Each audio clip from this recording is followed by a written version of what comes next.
Good morning, We are Glenn. live. We Good are live. morning. So Good because morning, it's Professor-Marty. thank you, Glenn. You too.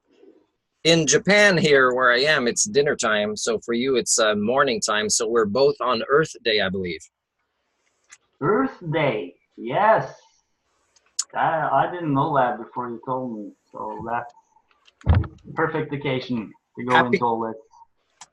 Happy Earth Day. And also, I did post a song by Kenny Loggins called Conviction of the Heart on my Facebook. And I do kind of disagree that Earth Day is once a year when some religious ceremonies are many times a year. So I'm going to keep posting the same song every day and see if people kind of notice. Should be Earth Day every day. This version of Kenny Absolutely. Loggins' song that I post on my Facebook is not the best version to actually hear him say the words. I recommend people actually look up the lyrics of the words. But it is my favorite location that he sings this. We have Glenn here from Norway that I am only in my second live conversation with. And you live in a city that you prefer to take a boat, but there's a drive possible. About 30-minute boat ride, you said, from Oslo, Yeah, the that's capital. right. And Peninsula. Yeah. and I believe that it's not too remote a location, but it's a smaller city of about 30,000 population. You were saying? Yeah, something like that. Yeah. A Now, lot of green areas too. nice. I'm waiting for an invitation. the Yeah, you're welcome. the Facebook group, thank you, called Ecology of Systems Thinking is where we originally met, and you've been a friend of mine on my Facebook, which is just a practicing platform for me to do a few blogs right now until I get better and go somewhere else. But you're also in another Facebook group called Global Challenges Collaboration, and you're an admin on this one, and you are inviting me to join, and there'd be some other interesting discussions. And I will be following up with that. Now, you were telling me before about your life, Glenn, that you have had various types of jobs, and they were in different industries or fields, and your studies were also a bit varied. So you called yourself a generalist. And I Yeah. applaud that because I believe it develops various types of intelligence in a way that maybe people that are too specific in their studies or work cannot develop. So good for you. It was nice to see that about you. And you also have a YouTube channel called Walking in Wonder. And on there, I will be later on looking at some of your videos you suggested. You mentioned a lot of the ideas that you've been very interested in. You've defined them as super system. Now, you also told me when we talked about the concept of worldviews that your worldviews beliefs can be summed up in a way that you believe that humans, people, are capable of so much more than what they presently think they can do, or the majority of people think. And you also believe that aside from that, we are also part of something greater that is, yet to be properly defined, let's say, by the majority of people. So these are the things I've learned about you even more this week, and I appreciate knowing that about you, Glenn. Oh, thank you. Yeah, that was a great introduction. Um, so, in introducing you, it's quite true that we got acquainted through this ecology of systems thinking group, and it was a video that you shared where you basically were just filming while walking, and you actually spoke about this sense of isolation that sometimes people feel. And somehow I really had um, a lot of sympathy and interest with that, and also got this impression that you just seem like a generally very interesting guy, and that you were interested in many of the similar things. And so then we had a conversation, which was really interesting. We went through lots of questions, and you have also sent me a very nice little bio, which I think I'll just read exactly the way you sent it because it's well written, and it's about Professor-Marty, which is your nickname or one of your nicknames. Besides, was it Doctor Humanics? Was Doc, that one Dr. as Dr. well? Humanics, yes. Yeah, yeah. So a man of many good nicknames. Professor-Marty is of Canadian origin. However, as the only eco-centric humanist, he calls himself simply the man from Earth, which of course is perfect since this is Earth Day. He is more fluent in both of his birth country's official languages than most people he has met, while being oppressed living there for more than 4 decades.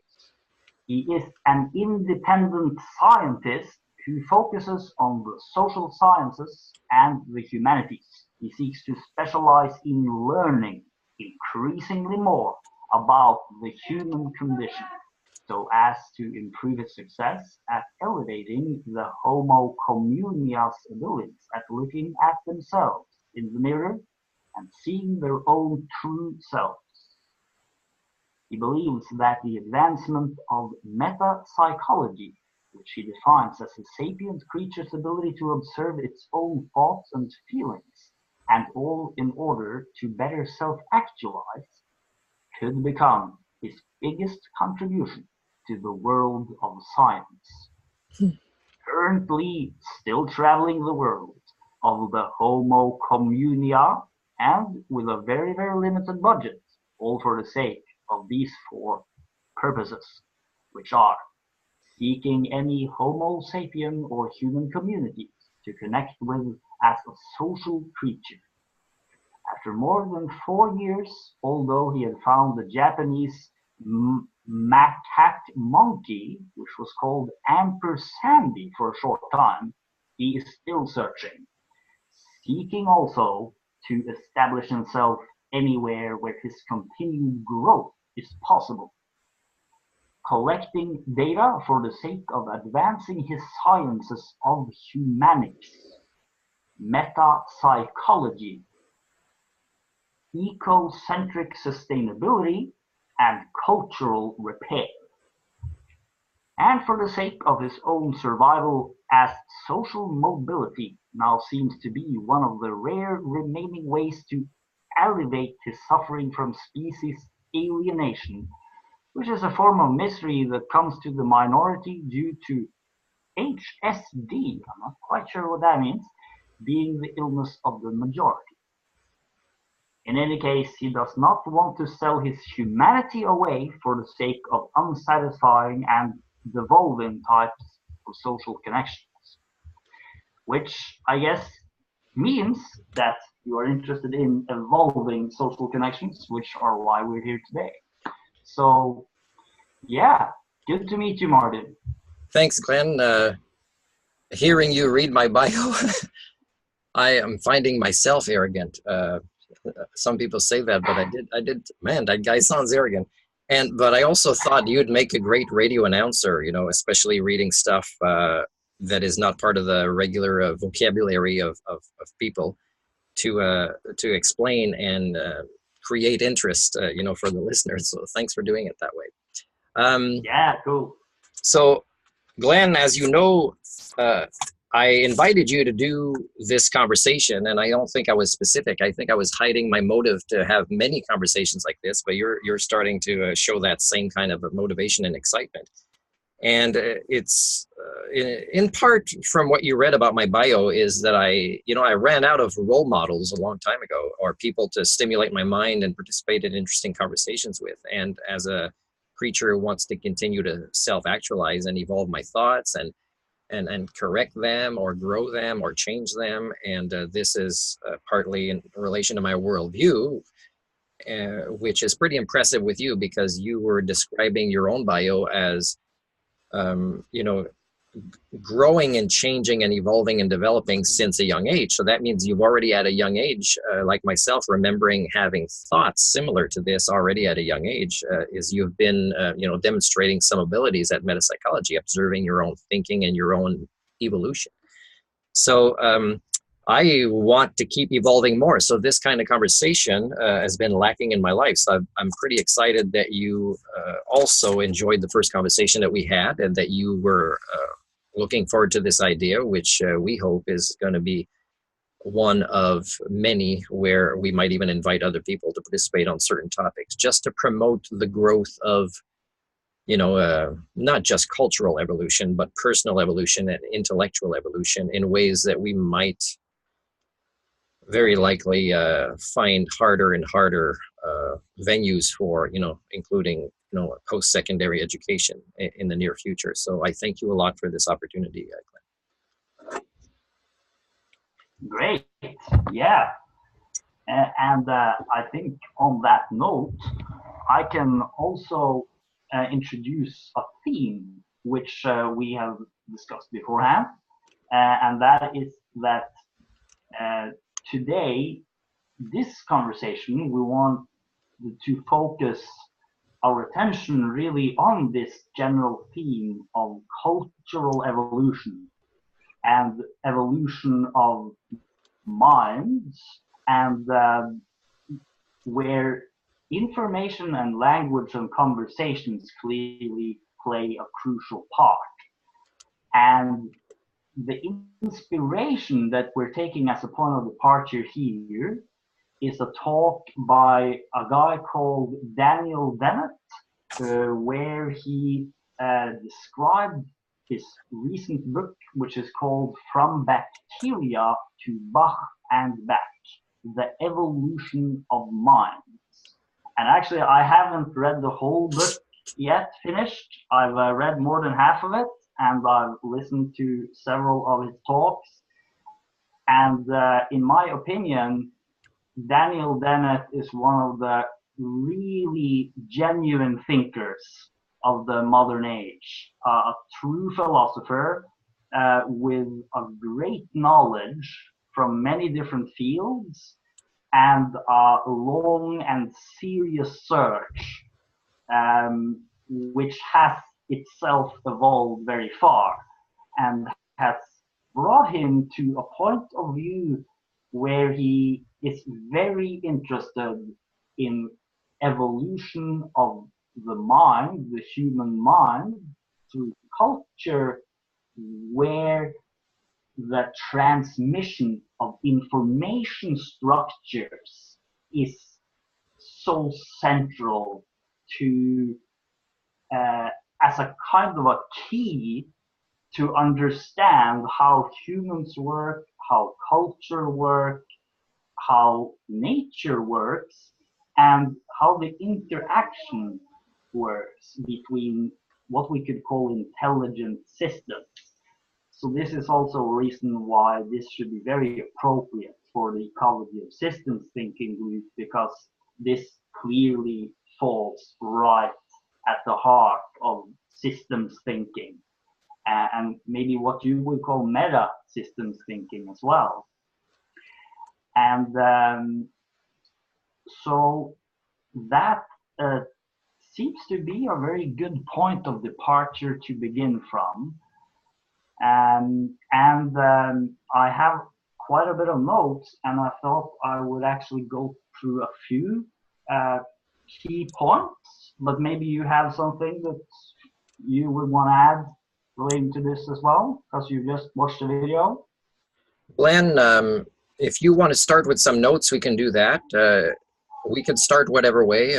It's up to you, and go ahead. So this will prevent the reader from having to pause and just, I assume you're going to summarize a few of the ideas from the video that is a little over an hour. Yes, exactly. So just sort of to briefly summarize some of the ideas, and then we'll just sort of naturally go from there and see where it goes. And we'll probably expand with a lot of our own ideas as goes on. But then it begins to describe the great tree of life. and how 4,000 million years ago, on this great ball of life that we call planet Earth, there was these very simple organisms, single-celled organisms, which include what we call bacteria.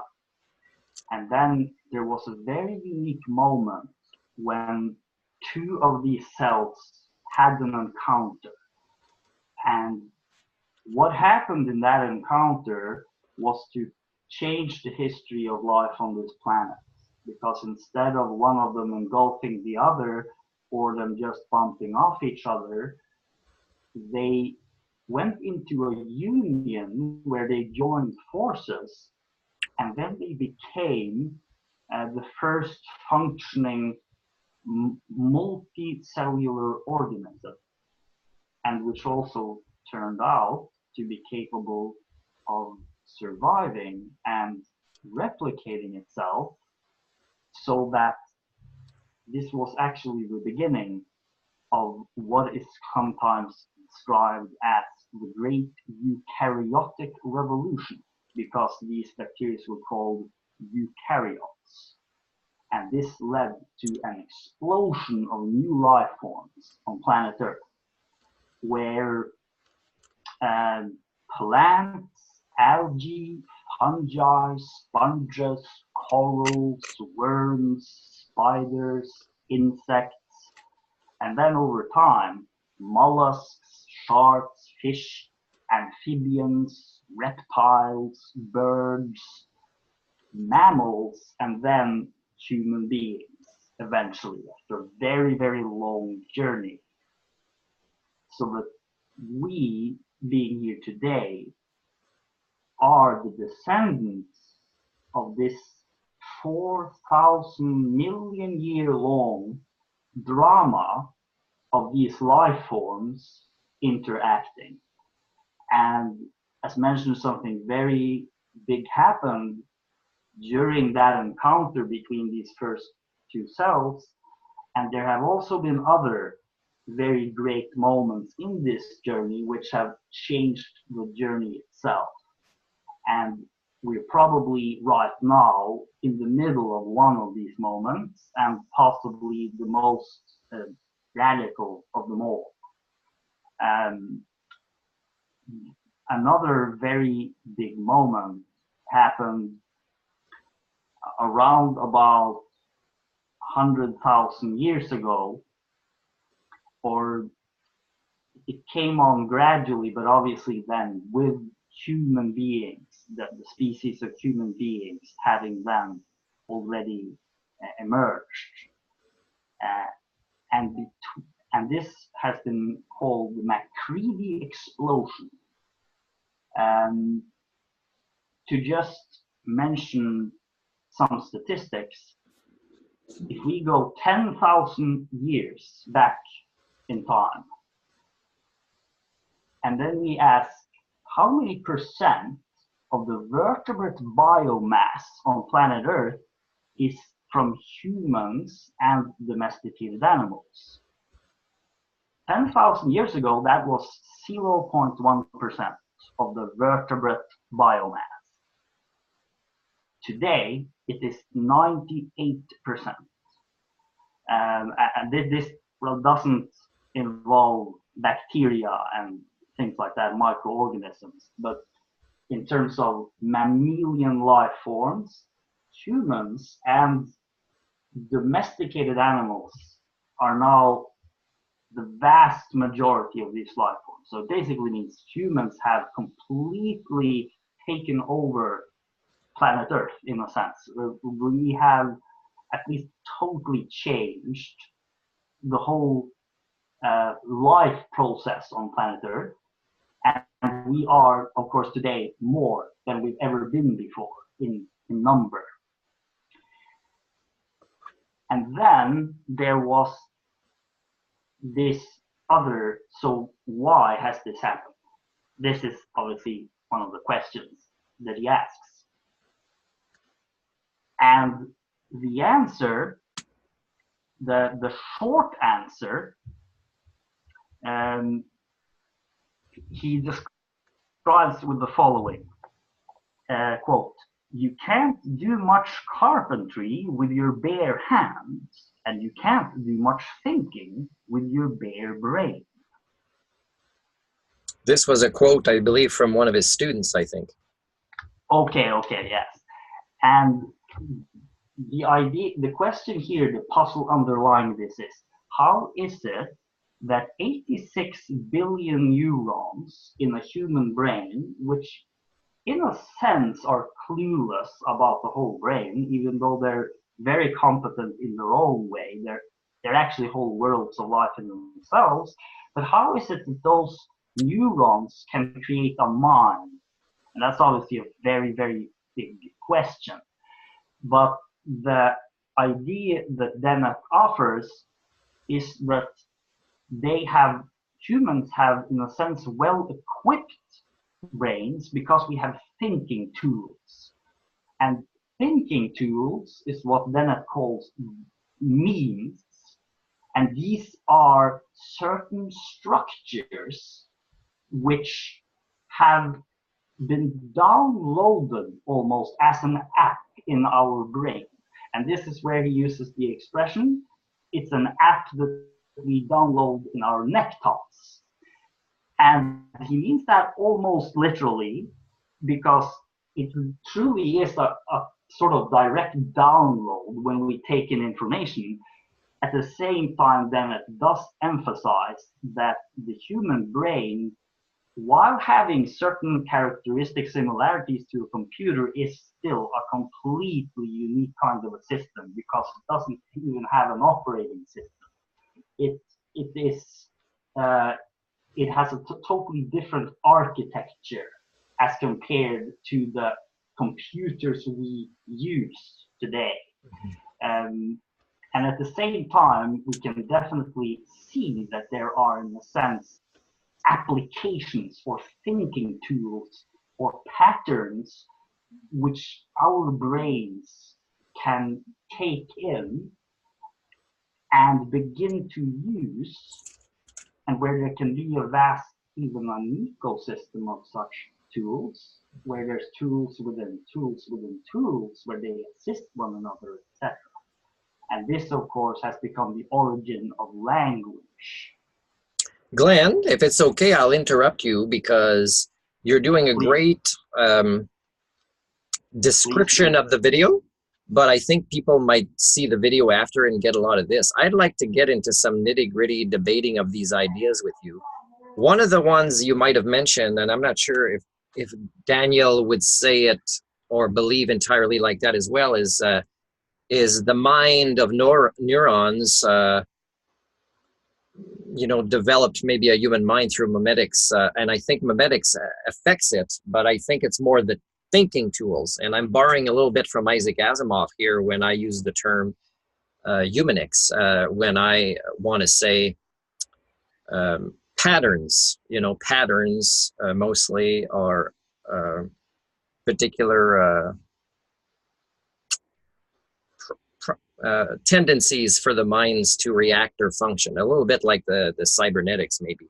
So I think thinking tools, for me, like I've devised a Humanics program.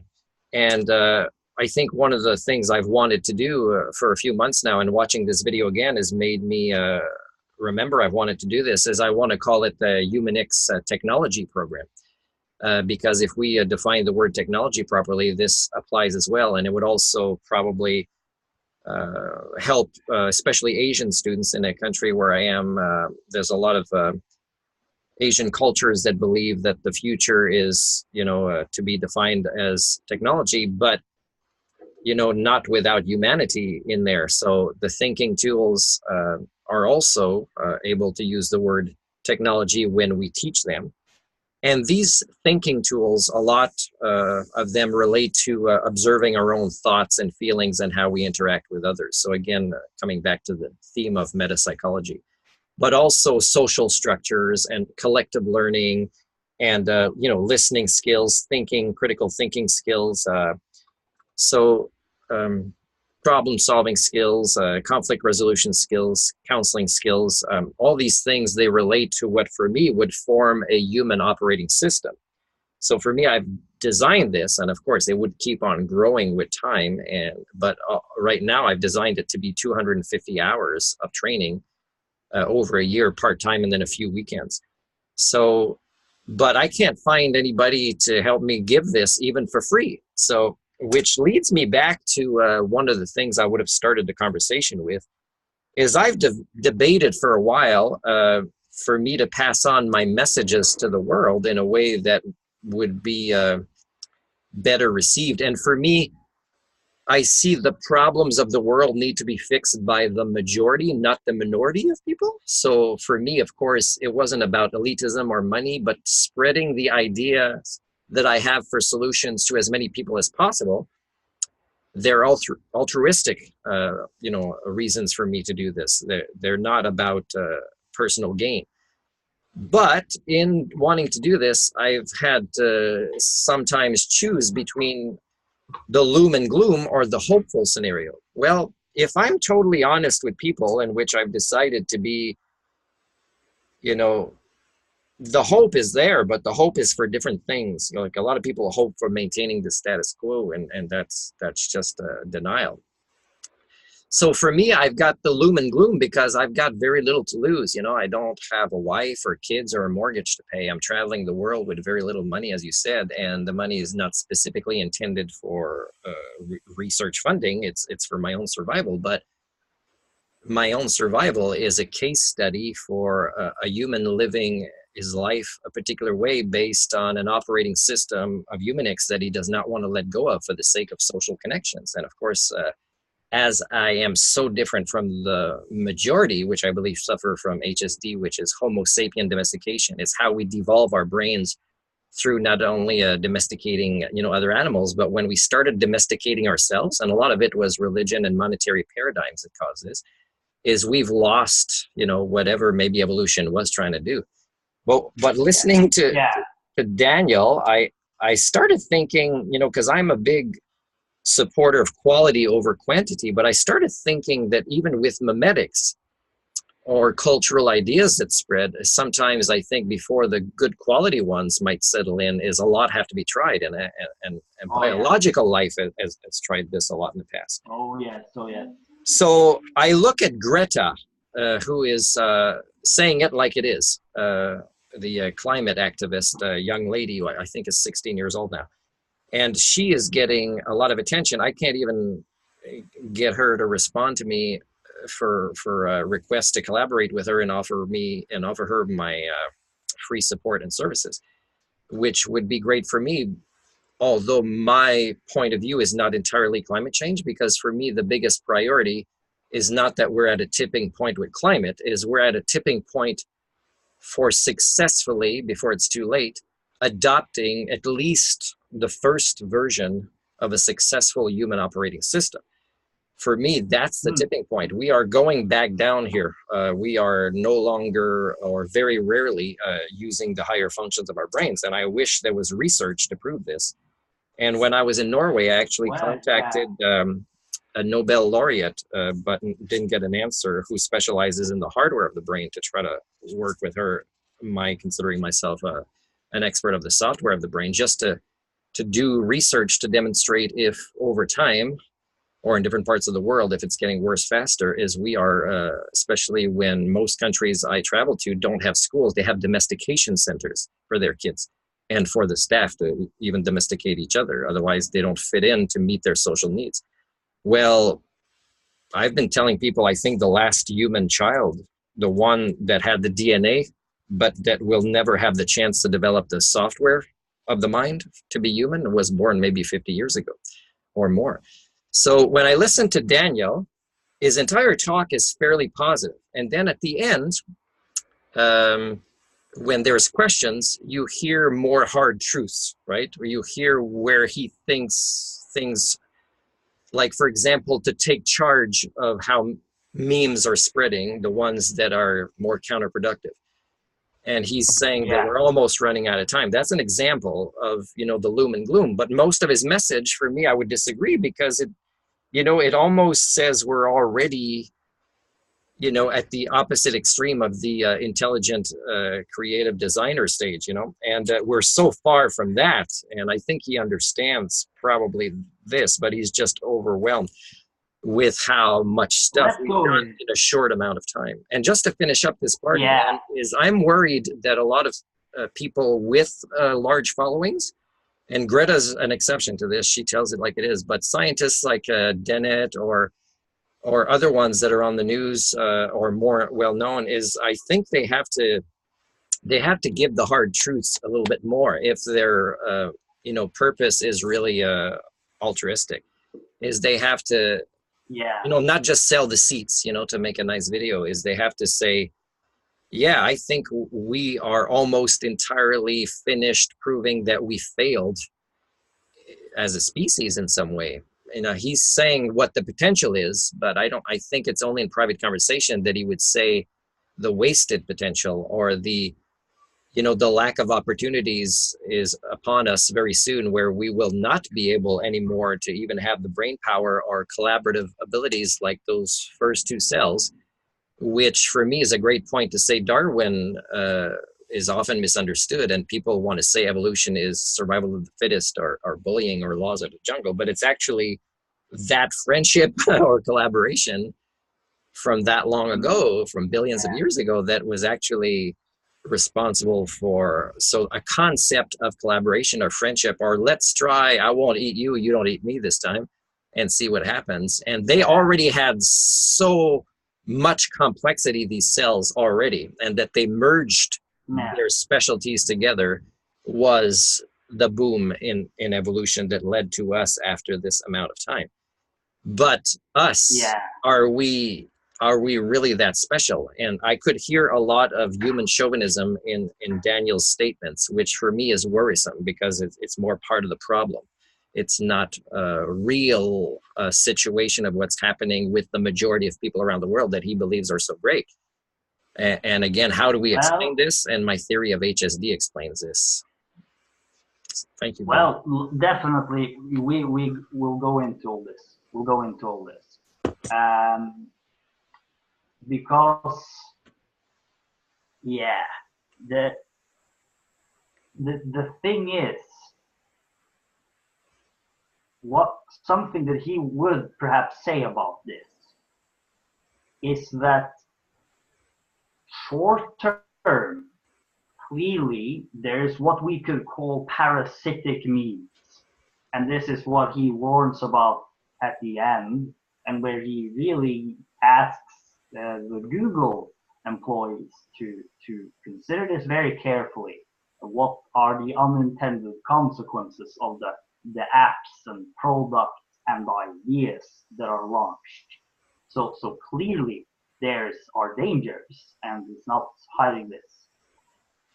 At the same time, looking at a larger evolutionary history, we can see that together with all of the great evolutionary leaps that have happened, there has also been great species extinctions, and really a lot of chaos, and a great deal of wasted potential, just like you say.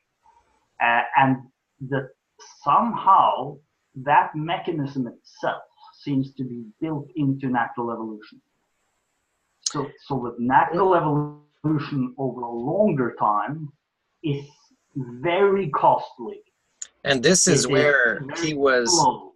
he was saying that evolution is evolving and learning, because I mean, the waste part, I mean, some people would say nature doesn't waste, things will get recycled. And he was mentioning a percentage, I think is 99% of individual creatures that lived were childless when they died. Yes, And that's right. now, if Yeah. you look at the individual and not the species, you would say what a waste. But if you look at the species, well, they played a part in this growing, learning evolution, the species.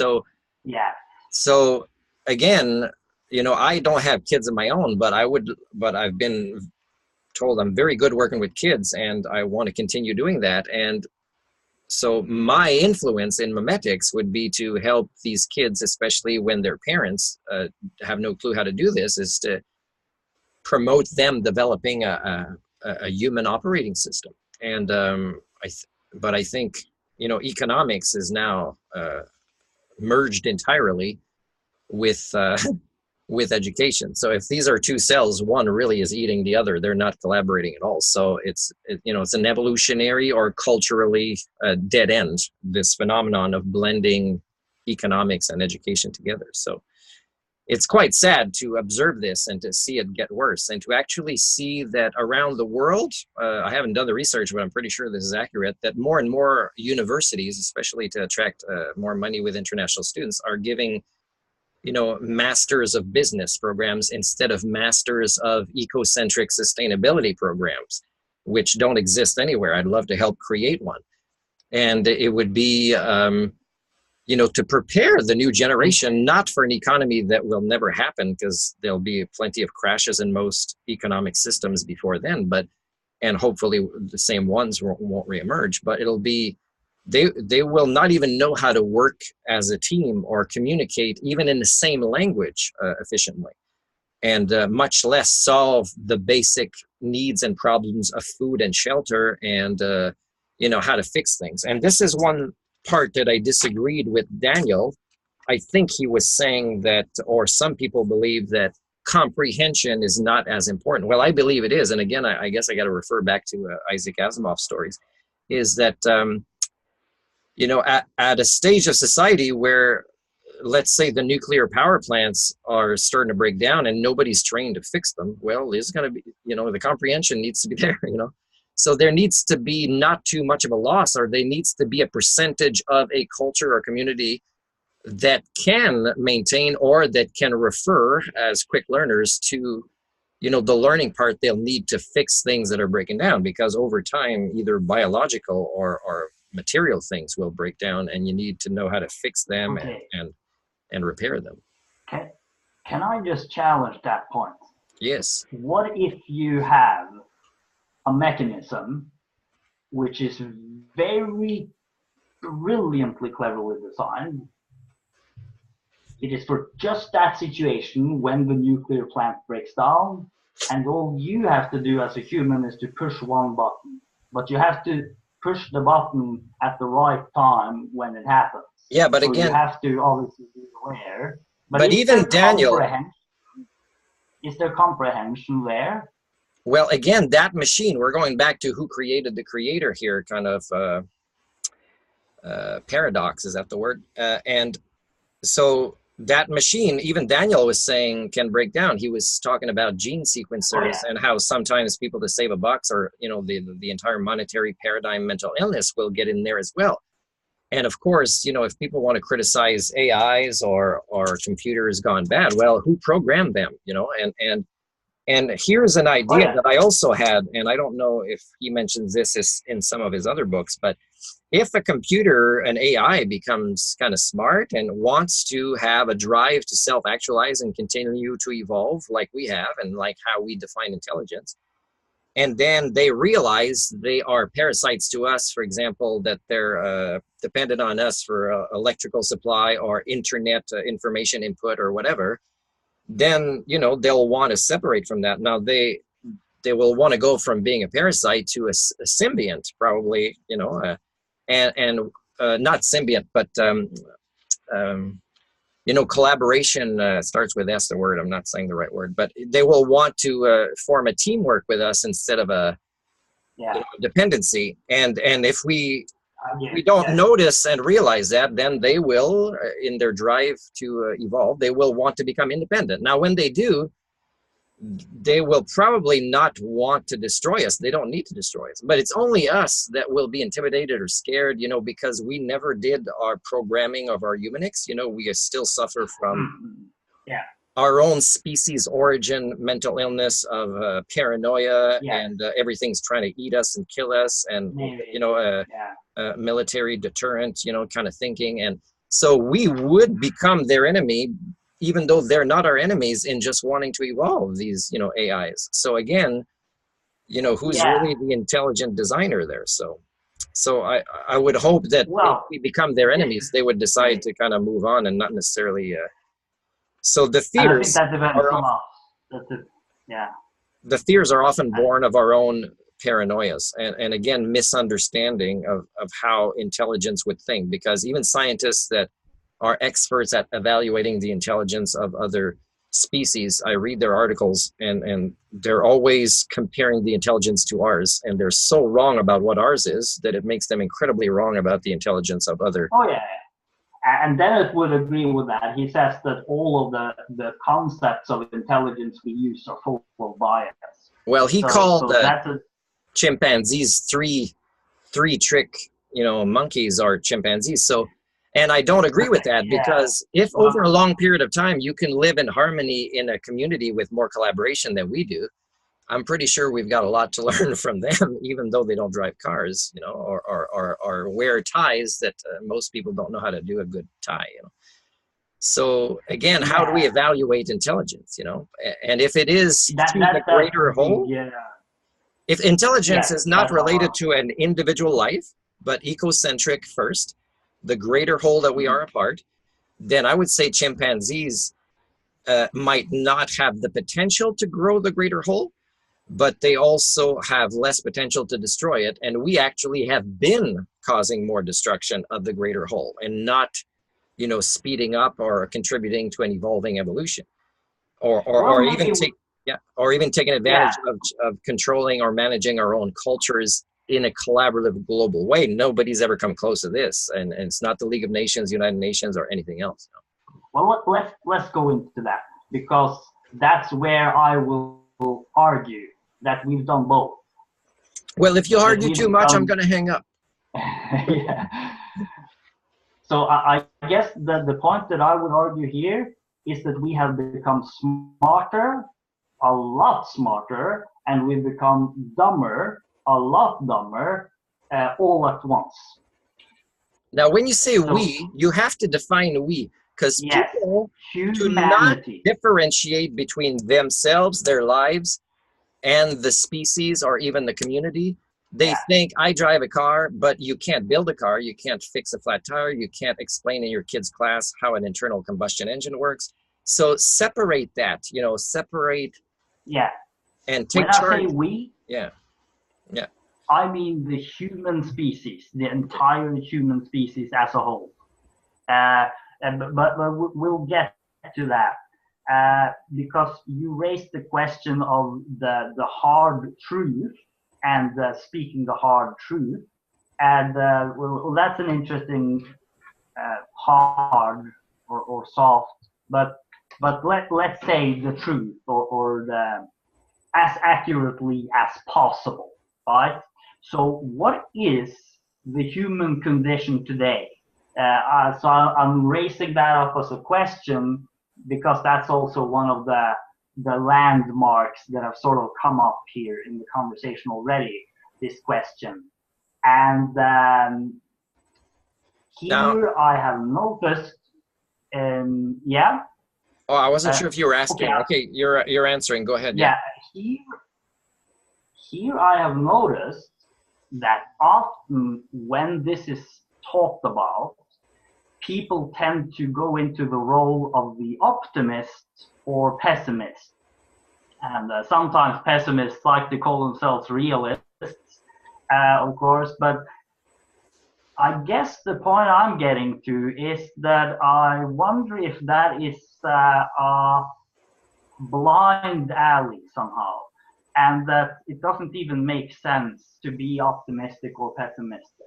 It doesn't even make sense to say that we have evolved or devolved, because it is not yet decided what will happen. So we are at the moment at a point where perhaps we are smarter than we've ever been, more beautiful than we've ever been, more harmonious than we've ever been, and more in harmony with nature than we've ever been. This is not far away, in a similar way as all kinds of versions of destructions is not far away.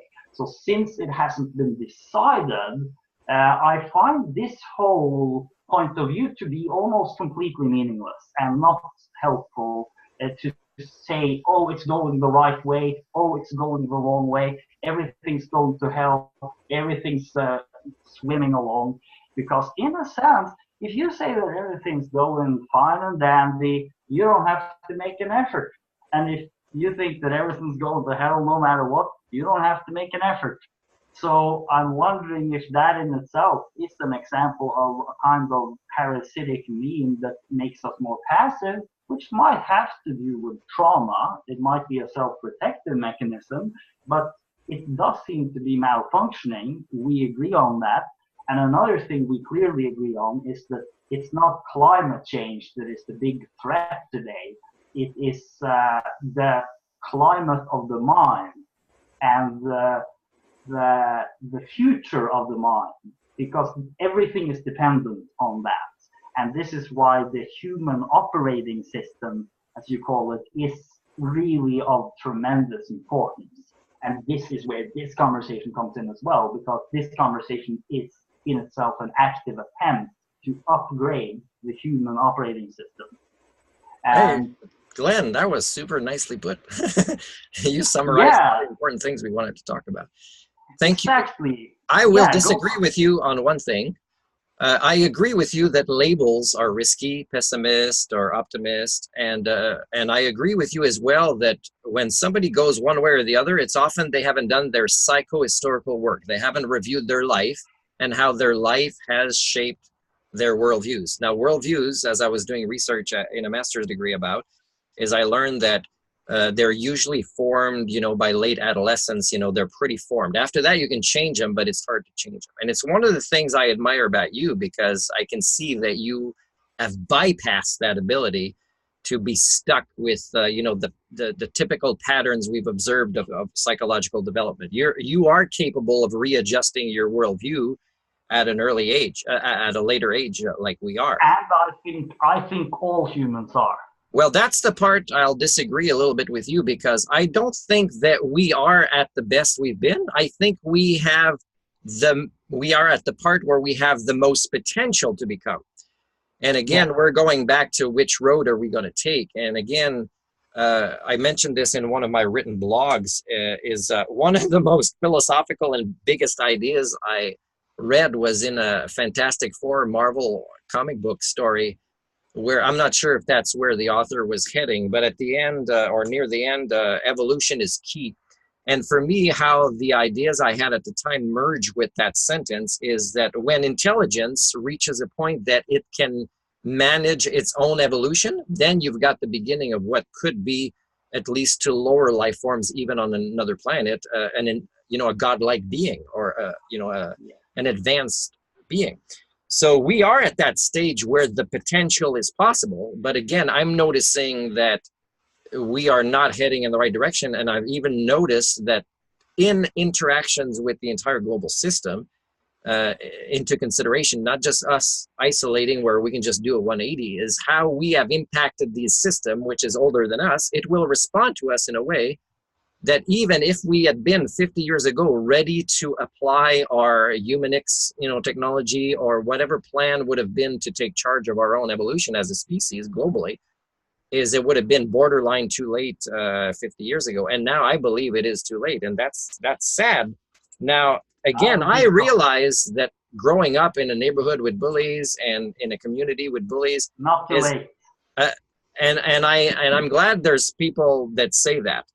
And we have, again, that would be maybe another discussion, but we have different reasons to believe too late or not too late. Now, when I say it's too late, now people might imagine particular scenarios that they can't go there. And I'm not even suggesting those negative scenarios in my head. So again, they have to ask, what do you mean? Like, what are you saying? Should we all give up? And that's the fear. But the thing is you're proving to me by not asking me questions about what I mean. And when I call myself a doctor of Humanics and I have people with PhDs ask me what it is, well, it's a 4-part answer. And none of them have ever lasted long enough to listen to the first part. So again, this is evidence to me that, some of our most educated people are incapable of actually reaching a human operating system, because there's a lot of infection up there. And part of it is personality, right? Feelings, And Okay, Daniel, I'd love but to are they? study his life, just like we can study other scientists' lives and see how their science went a particular way, their worldviews, their opinions, their priorities, Yeah, and their but he answers to has a questions go a separate way based on their own patterns of life, right? And how they've yeah, but analyzed. he has kind of evolved. Uh, but how can we ever say that someone is incapable? I'll give you an example. But it's I not was one. incapable, it's choices. But Yeah, when you've studied a person and you believe that they're capable of the choice, but it's highly unlikely that they will make a series of choices to program their brains in a different way, then that matters. That counts for something. yeah. And I've Well, what studied what if this. what if it is wrong that it is highly unlikely?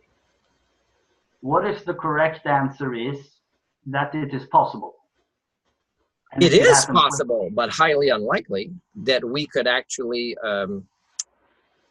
take charge. For me, I used to think that possibly if there was a purpose for evolution to have created Homo sapien brains, then it would have been to help create a collective global mind for the sake of possibly having the planet reproduce its essence on other worlds. That's what I Yeah, think. It's pretty far out, and people don't want to hear this far out stuff. But if people ask me the question, that's my answer. What do you think? If there was a some want to purpose, hear it. this would be it, right?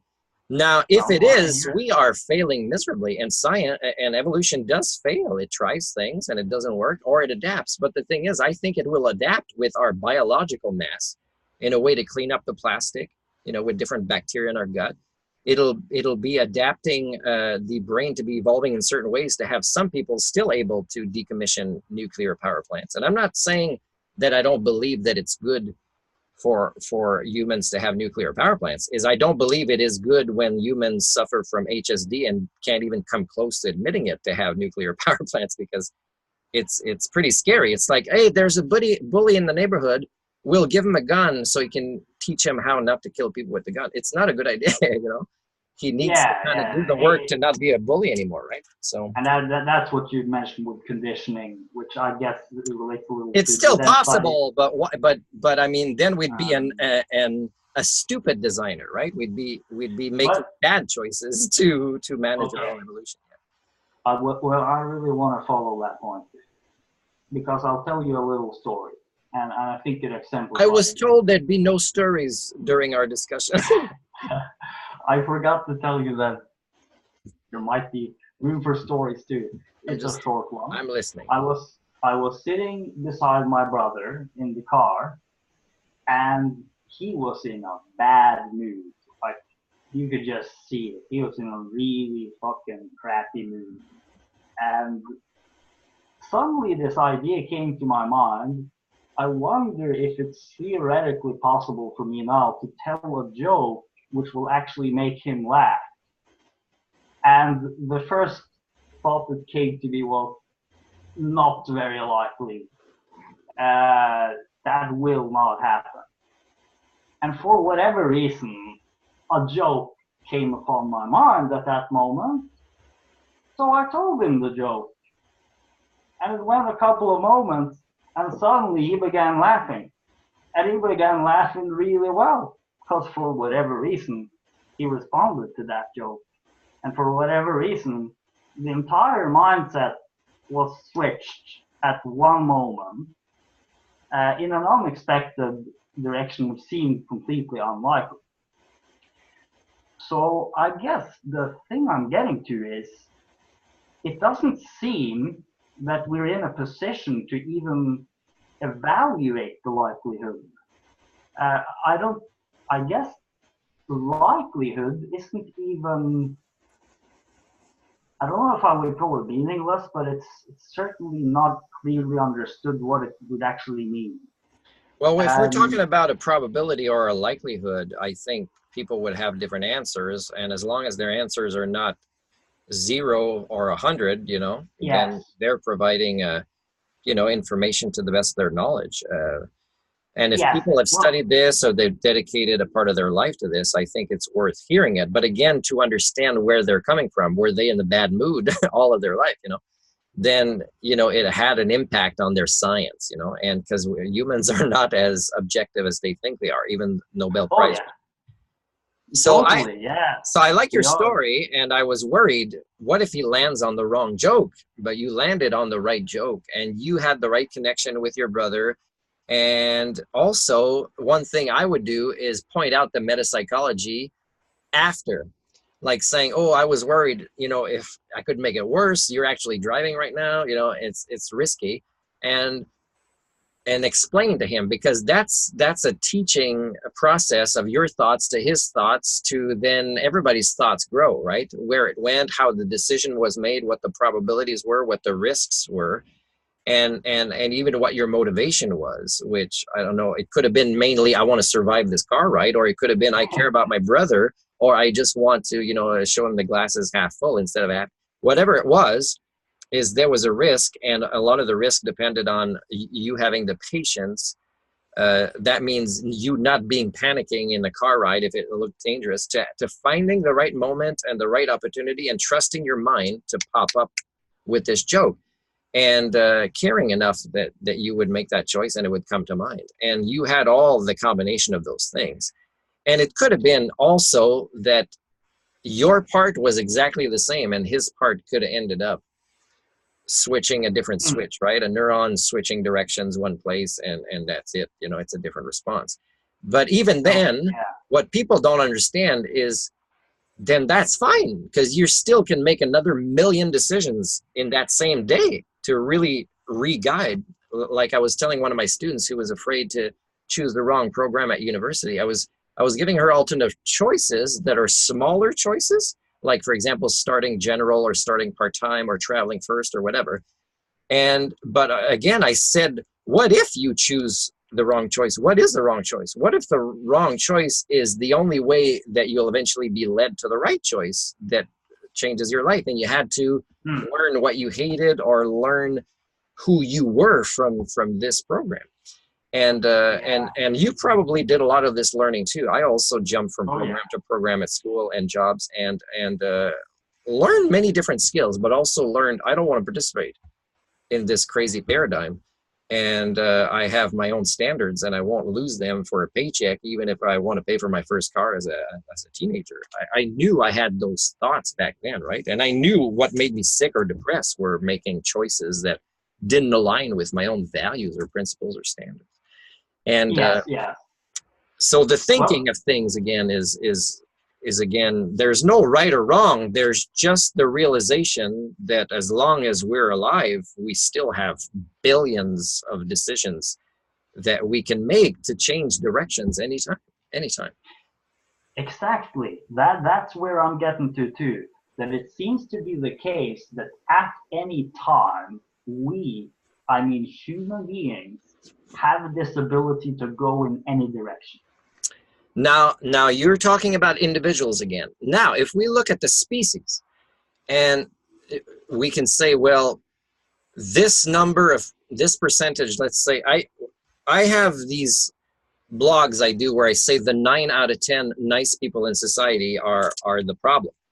And, they want to blame this politician or this thing that happened or this. And it's really them that choose intellectual laziness and choose a lack of accountability and choose not to manage their lives and teach that to their kids by role modeling, by saying, do what I say, not what I do. Well, that's not parenting. That's child abuse is what it is. So for me, it's like, it's funny, Dennett, after he did the joke about saying the word like a lot in a sentence, and then he got somebody asking questions like this, and I was looking at the guy's face, and is he going to interrupt himself by saying, I'm doing the like now? And it would have been funny, but I think maybe looking at his face, if he thought that, he might have thought, I'm having a hard time focusing my question. I might lose track even more if I make this joke, which would be cool. Which would be cool. And I would do this joke. I love making fun of myself. But anyways. You mean the guy in the audience later? And it's a way to sympathize with the audience, right? It's a way to say, I'm human like you, and I'm freaking out, but I'm so glad I came up here to this microphone, and this question is important to me. And one guy Yeah. actually asked the second question. It was very short, the question period. And I remember I was at a conference called Imagine No Religion 4 in Kamloops, and it was awesome. And I want to video my questions, because in my questions, they're really smart, but they challenged the speaker on a particular worldview, hint to their talk, or a particular contradiction, or just a slightly different way to see things that might be more helpful. And most of them had, because they have the power, everybody loves them, they're so happy. A lot of them slightly bullied me with this question. And again, it tells me, science isn't progressing that great. And I'd love to get a copy of this, because their talks were awesome. But I had That's some very good questions that nobody would dare to ask. And it would be just a challenge a little bit. But it would be that if the challenge is met with an open-mindedness, not only the speaker, but the entire audience would grow so much more from this thought. Oh yeah, oh yeah. Can I just throw in a little something there, because I think it's so interesting what you say. Like a badminton throw, like a Yeah, baseball throw, a football, or I didn't know there'd be sports in the game. in general, when I watch these videos, this one included, yeah, it's as you say, the question period is too short, and but at the same time, my impression is that the questions that are asked are often really good ones. Some places more than others, but the people who have showed up for these events and they're physically in the room and they've listened to a lecture, they often have some really interesting questions. And an easy way it could be improved, this process, is just to expand that period a lot and to allow for more interactive exchanges between the speaker and the audience. And I, that could really take it to a new I level. would say a ratio would be like a good talk can be done maximum 50 minutes and 40 minutes of questions. And like I believe you are, people that do show up for these things. I remember I went to see David Suzuki in Ottawa, invited by a Council of Canadians in the early 90s, and the talk was great. And I had a chance to shake his hand at the end. And I remember I was influenced by his talk, but I can't remember how. Maybe it'll come back to me at some point. And but I also have heard that, you know, in the background he swears a lot, he's angry. And how could people not? How could Noam Chomsky or David Suzuki devote their entire lives, even have their daughter go to the United Nations, and see less progress and more going towards the, you know, the destructive memes, and after investing so much, you know, of your life and your family's life in trying to educate people to kind of start making better decisions. So I agree with you, and I wondered how many people might have had questions I would have loved to hear. And this is again also analyzing the mind of the speaker and how he responds to these questions, and then linking how his worldview was formed and how his various ideas connect together instead of just on the one specific topic that he talked about. So Yeah, so now I'm yeah. thinking, Glenn, at some point in our part 2 or part 3, we should be live and have a few questions come in. Yeah, we can definitely do that a little later. But just before we go on, I really would love to not lose this really essential point that we were on, concerning what do we really know about what is possible. And as particularly here, the context is the evolution of our mind. And as we both agree, it is the evolution of the human mind. Operating system psychology is tremendously important. This is where the big risks are. All risks are related to this, and that we do have many conditioned ideas that pacify us, that make us uh, not be close to our potential, that there are big risks with that, yet there are big possibilities. Yes, we've all covered Well, if we that. want to influence, Glenn, particular individuals to make progress with this, I think we should mention they should look at the Johari window. I enjoyed listening to the 4 Agreements on CD, you know, the book on CD a few times, and it makes me think about how my brain's programmed, what it knows, what it doesn't know, you know, like all these things I think are important. And then, you know, when more people kind of actually get out of the intellectual laziness and explore their metapsychology this way, then we can always reevaluate the potential ratio of us, you know, being more successful or heading in different directions in our tipping points of whatever, either our minds or climate change. Because climate change applying the wrong solutions in an aggressive way when we don't know enough about the planet is pretty dangerous. So we have to find out why we don't know enough about the planet. We have to be honest with ourselves about how we've wasted, hundreds of years with the wrong priorities in our study or in our technology, right? And we need to be able to act intelligently under complexity. We need to apologize to the planet. Like 90% of the world, including the Pope, has to apologize to the planet on their knees, and say, holy schnitt, I think this is really where it lies. It's a tipping point of the mind, and the various religions or the various economic paradigms, whatever you want to call them, they're all pretty much the same. And listening to political parties in Canada or other countries is they're all pretty much operating with the wrong paradigm. They're all the same. Like to an atheist, every religion is talking the same thing. And to somebody outside of the monetary or political paradigm they're all saying the same thing. They could interchange different parties. They could interchange. People wouldn't even notice. They have the same silly priorities that are about to crash as they try to maintain their status quo. They're not evolving. They're not problem solvers in cultural evolution. They're bankers, right? They're trying to maintain the elitist status quo. So it's sad. Okay, I have a question for you. Would you agree that most people, including official representatives of organizations, externally support the idea of learning, while the criticism is often that they don't really practice it? Certainly not as much as they say they won't. Are you asking me if people are pro-education of their lives or species or kids or humans in general?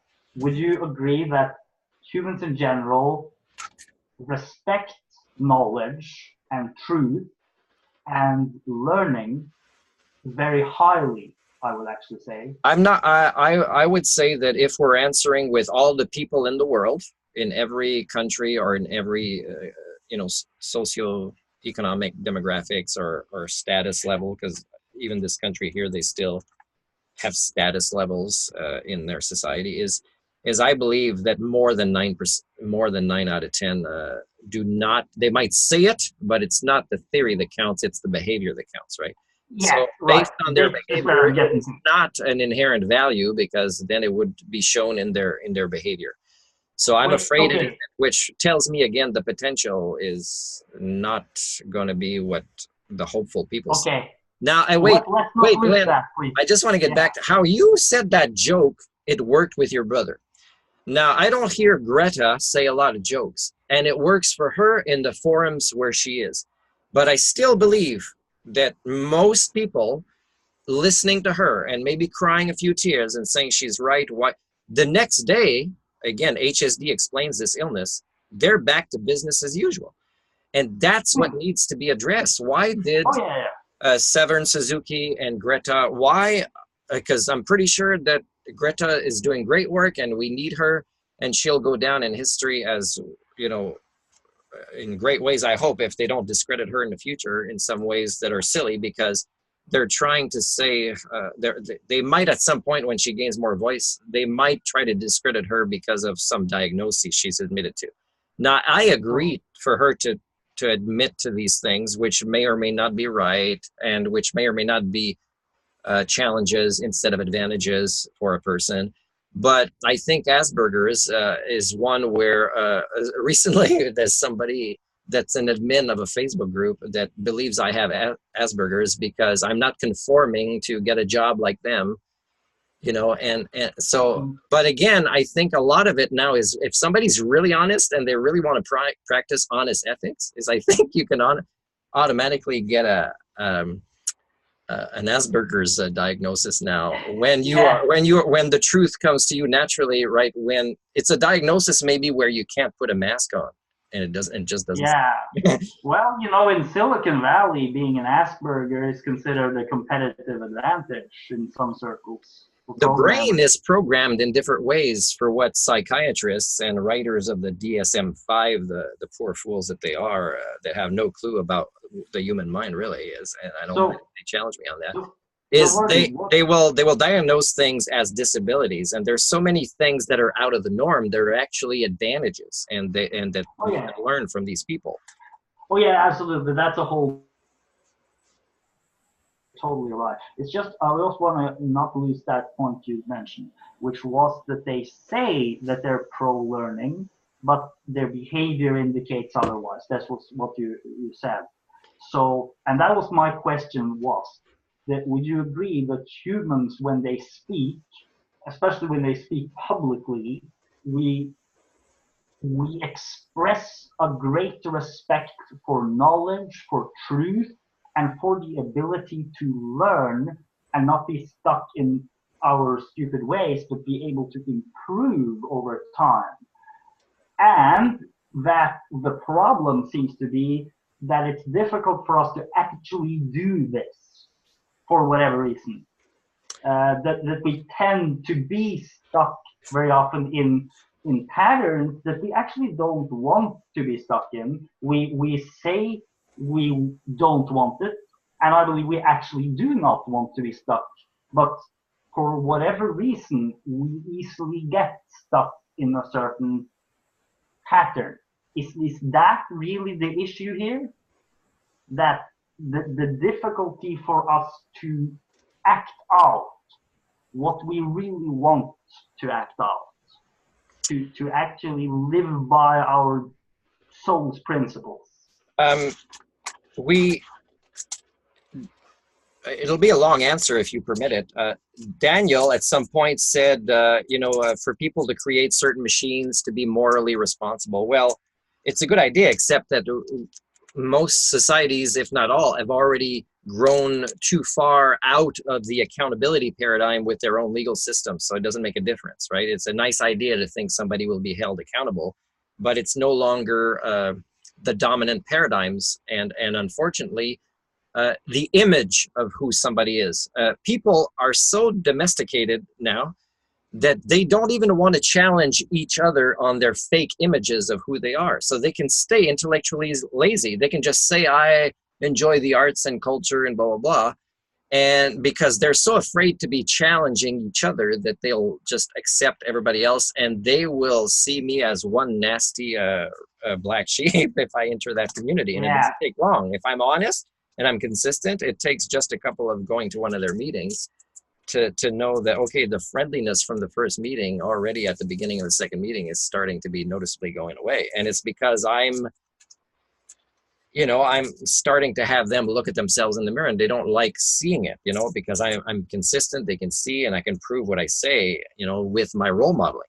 So if somebody says, oh yeah, I'm like this and I value this, then I will be in, and I do this with parents sometimes, that I know aren't doing a great job with their kids, is I'll say, well, have you thought maybe of doing this or this instead? Or if you believe this, wouldn't your choices be this? And then often they'll say, you don't understand, I have a mortgage to pay, I got to drive the kids to soccer. So the you don't understand is that they're putting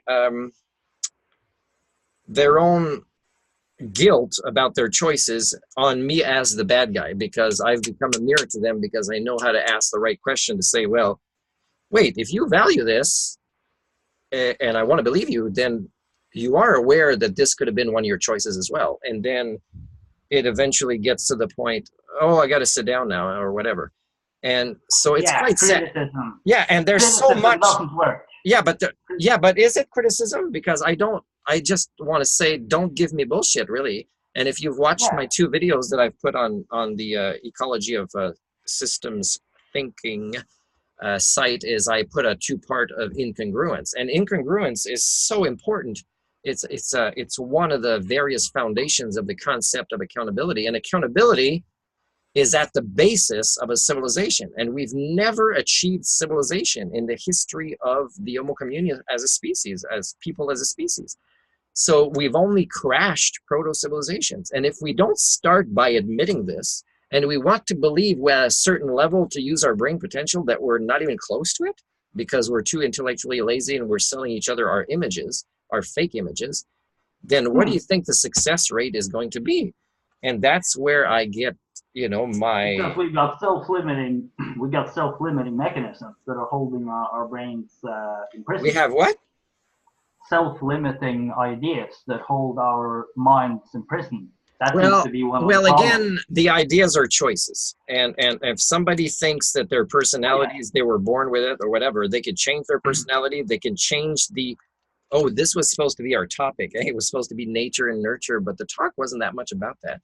But if a child is born in a place where barely any kids survive because there's bombs falling from the sky, or there's, you know, horrible crimes against children, is the child could still, and part of it might be random, make a decision to grab their sibling, walk away, and end up surviving, maybe writing a book or winning a Nobel Prize. But there's a series of billions of choices that were made, and that person started controlling their own personal evolution by changing their environment, their nurture. They might have been born with genetics with a particular predisposition, but I believe that that is not as powerful as our power of choice to control the environments that we will be picking up our role modeling from. And again, when I've talked to people in Canada about immigration, I say, well, I love immigrants as long as they bring what's best in their country and leave the bad. And when they come to Canada, please don't pick up all our bad and just pick up our good. And that's the way, again, it's a particular idea to evolve cultures, but no politicians talking about this because Yes. oh, you're gonna break everybody's image of who we are as a society or culture or our party or our people or yeah. Exactly. But the point is that if you speak to any human that I met, and I have little time to speak with, the intelligence level of the conversation is about 100 times higher than anything seen on TV after just a few minutes. So the politicians, their conversations are not real conversations. They're not even remotely close to real conversations. And that's one of the big obstacles. But how many people watching the politicians on TV know this and will say this honestly? And the percentage is incredibly low. And again, that's a sign. I don't know. Quite a few. I often hear it. Yeah, but then it'll be different levels. It'll be criticizing politicians for things that shows they're not that bright. But if I, like just the Senate or something in Canada, okay, Parliament, I'd be recording and narrating it later. I'd be saying it in a way that they would feel so offended that, you know, the RCMP would come talk to me. But again, it is actually what they said and how somebody that thinks differently, but not trying to be insulting, is reflecting it back at them. And it doesn't show a human operating system. It's so far from it. And then I could say, well, the examples of how a different conversation would have gone or a different response could have gone. And when you do this and you know those were possible responses, and yes, we did not do it, then you kind of prove to them again, and then you become quite a villain that I don't want to go back. Exactly, but a lot of this happens on Twitter. Would you even say that what is happening on Twitter is a conversation? I don't have Twitter. I don't have a lot of the other things because it's been almost 2 years now that I gave up a cell phone, and that's a longer answer on why. And so I don't know, but I could pretty much tell you that we're not improving our abilities to communicate with each other as a species with things like cell phones or Twitter or even Facebook or things like that. But that's because of how we're using them. Yes, that's the way we're using them now. We want to blame. We don't have to use them we create these cultures. I mean, you can't say you can't put the whole blame on people that create Facebook. I mean, it's the things we do with it or don't do with it. Yeah, I'm not blaming that. It's the messages we spread on that make the difference, right? But okay, but I'm just trying to describe a dynamic that I see. The dynamic that I see is that the public political conversation doesn't even exist. There is no public political conversation today in the big public. On certain podcasts, in certain subcultures, there's a real conversation. On the big public channel, there is a kind of theater which has nothing to do with a real conversation.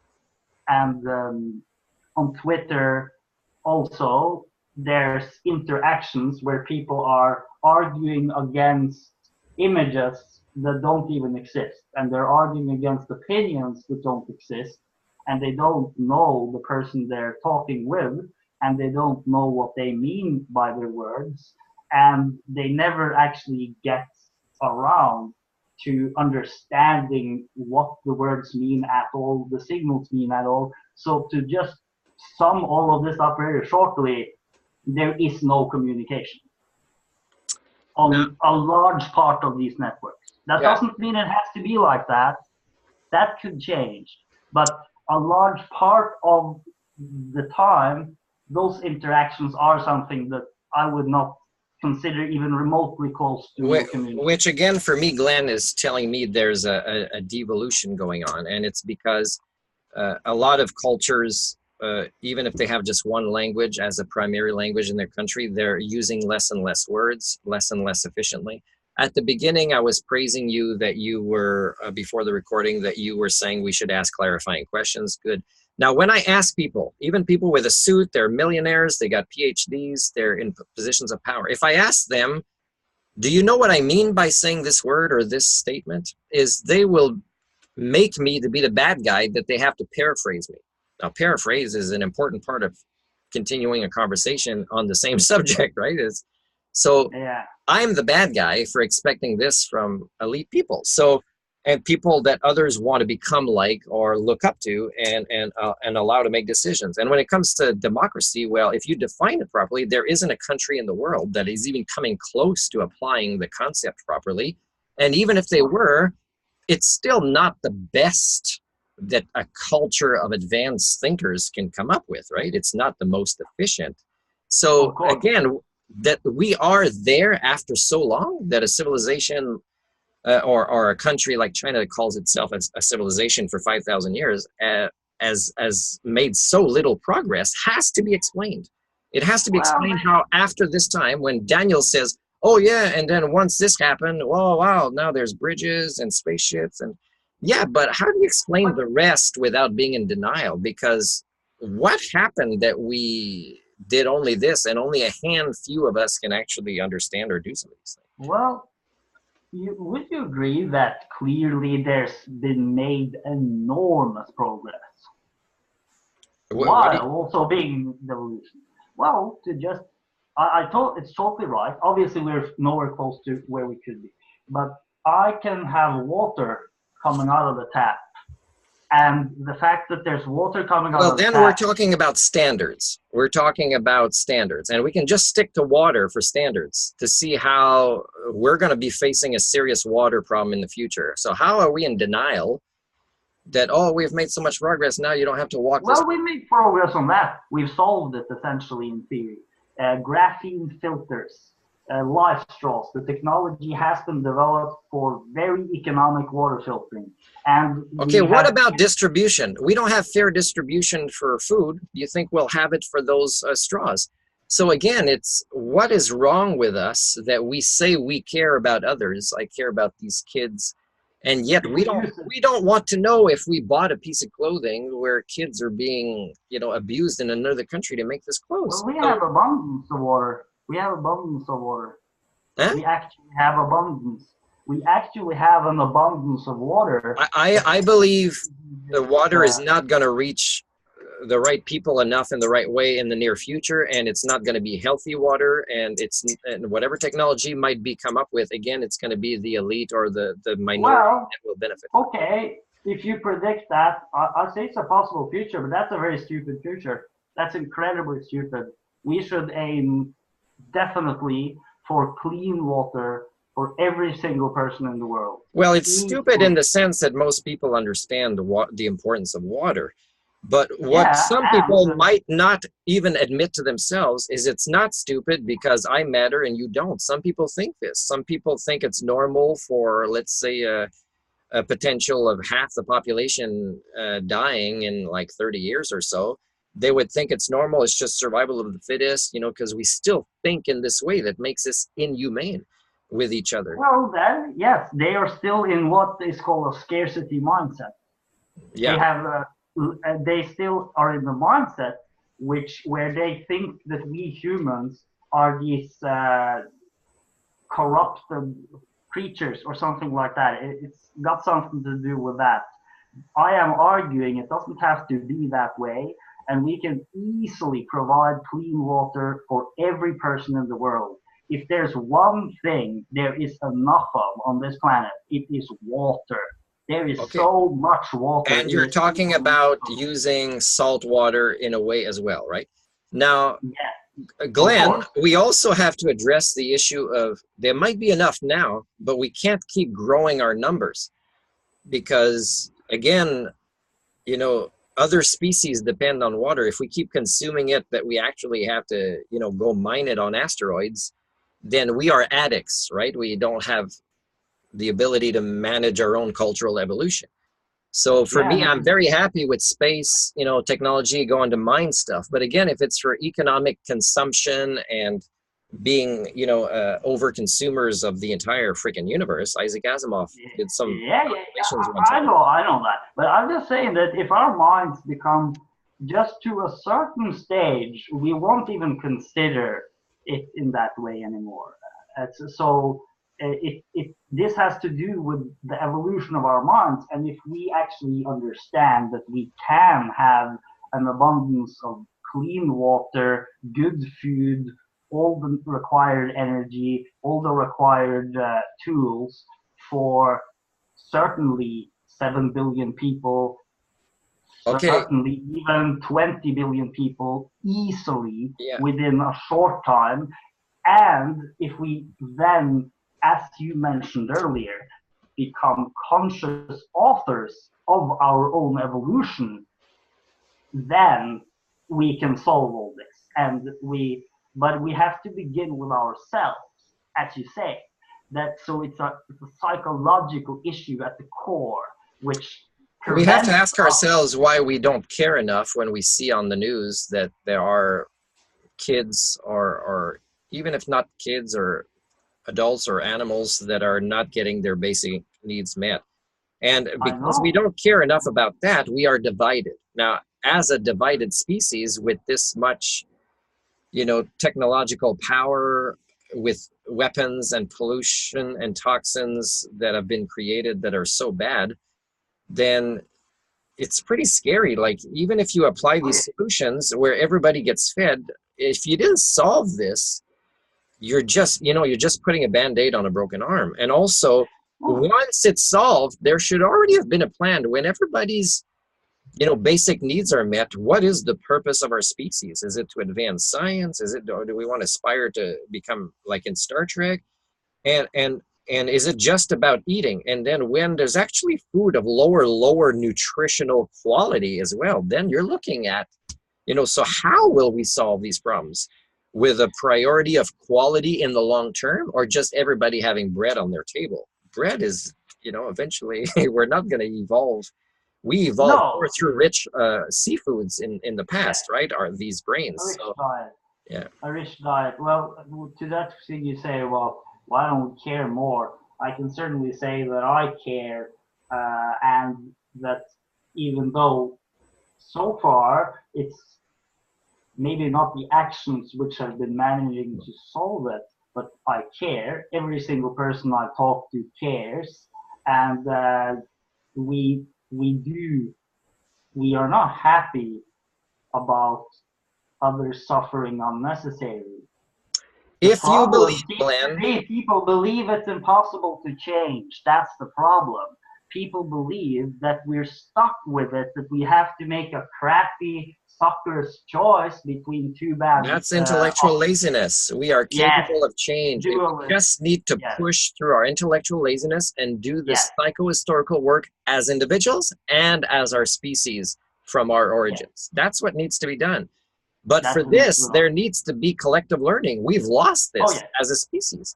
And there needs to be schools that promote this. And we've lost this globally as a species. I don't know if we lost it. Have we really? I don't know if we totally lost it. I think we have it in many sub-circles. Yeah, but again, it has to be a majority, Glenn. It can't be there's one school here and there, and the rests are winning. They're going to become, you know, domestication centers. And if But you, everybody you know, Glenn, cares based on their actions, then you are living in paradise. I'm coming to you. It's a utopia. You do not well, suffer from species alienation at all. If everybody around you acts like they care and they're intelligent, that's where I want to be. well, I I'm gotta booking a say, plane ticket. the Norwegian culture is a relatively uh, functioning culture, comparatively speaking. I would say that, and there's some good things, but there's also weaknesses that you see are better in other cultures. But when I say that they care, I mean those that I met, that I've spoken with, that I get to know a little bit better. As I learn about them, I soon understand that this person is far more intelligent than I ever thought, far more caring than I ever thought, far more interesting than I ever thought, far more full of paradoxes than I ever thought. And the image that I used to have of that person is just a complete joke, because in reality, that person's whole world of life, which strictly speaking, recreates itself every moment. So every moment, the person is really something that they've never even existed before. And in that sense, we are truly unique at every moment. I believe this And too, and this is why, Glenn, when I first interact with somebody, they're getting the doctor of Humanics. They're getting a collaborator, somebody who wants to expand their mind with them. And when I get a personality, which is a great impactor of learning, that is confrontational and argumentative and wrong about it, and again, that's my opinion, but then I become the captain of accountability and I bounce back their image at themselves. And then, not getting a job there, or I'm not getting a friendship there, or I'm not going to get my social needs met there. But I had to do this. I had to stick to what I believe is the real situation of our interactions. Now, does it work though? and when it comes to Norway, I was there, and I just received in the mail recently, finally, an audio recording of myself talking to the UDI for over an hour and describing myself wanting to give back to Norway and live there and contribute to the society with all the skills I have. And they did not want to set a precedence, so they paid thousands of dollars to send me back to Canada. And they made a choice for me. They violated my human right. I just said, tell me which categories I have to stay here. You're the immigration department, right? And they chose for me that I chose a category where there's usually an answer of a refused, and then there's an appeal. But the appeal is it's nothing. It's like a lawyer that works for them that sends a generic email that's badly written, and then they tell you lost your appeal. It's so dysfunctional. For me, I don't consider this a civilization. For me, this is enough. If I define civilization properly, I don't consider that Norway as either. And again, you live in a particular community. I'm evaluating it in the national scale based on a particular government's culture to have interacted with me honestly as who I am, but also a unique case study is they have failed to prove that they can even achieve a proto-civilization. Now for me, this is tough. Like, I know I have pain that comes with this realization.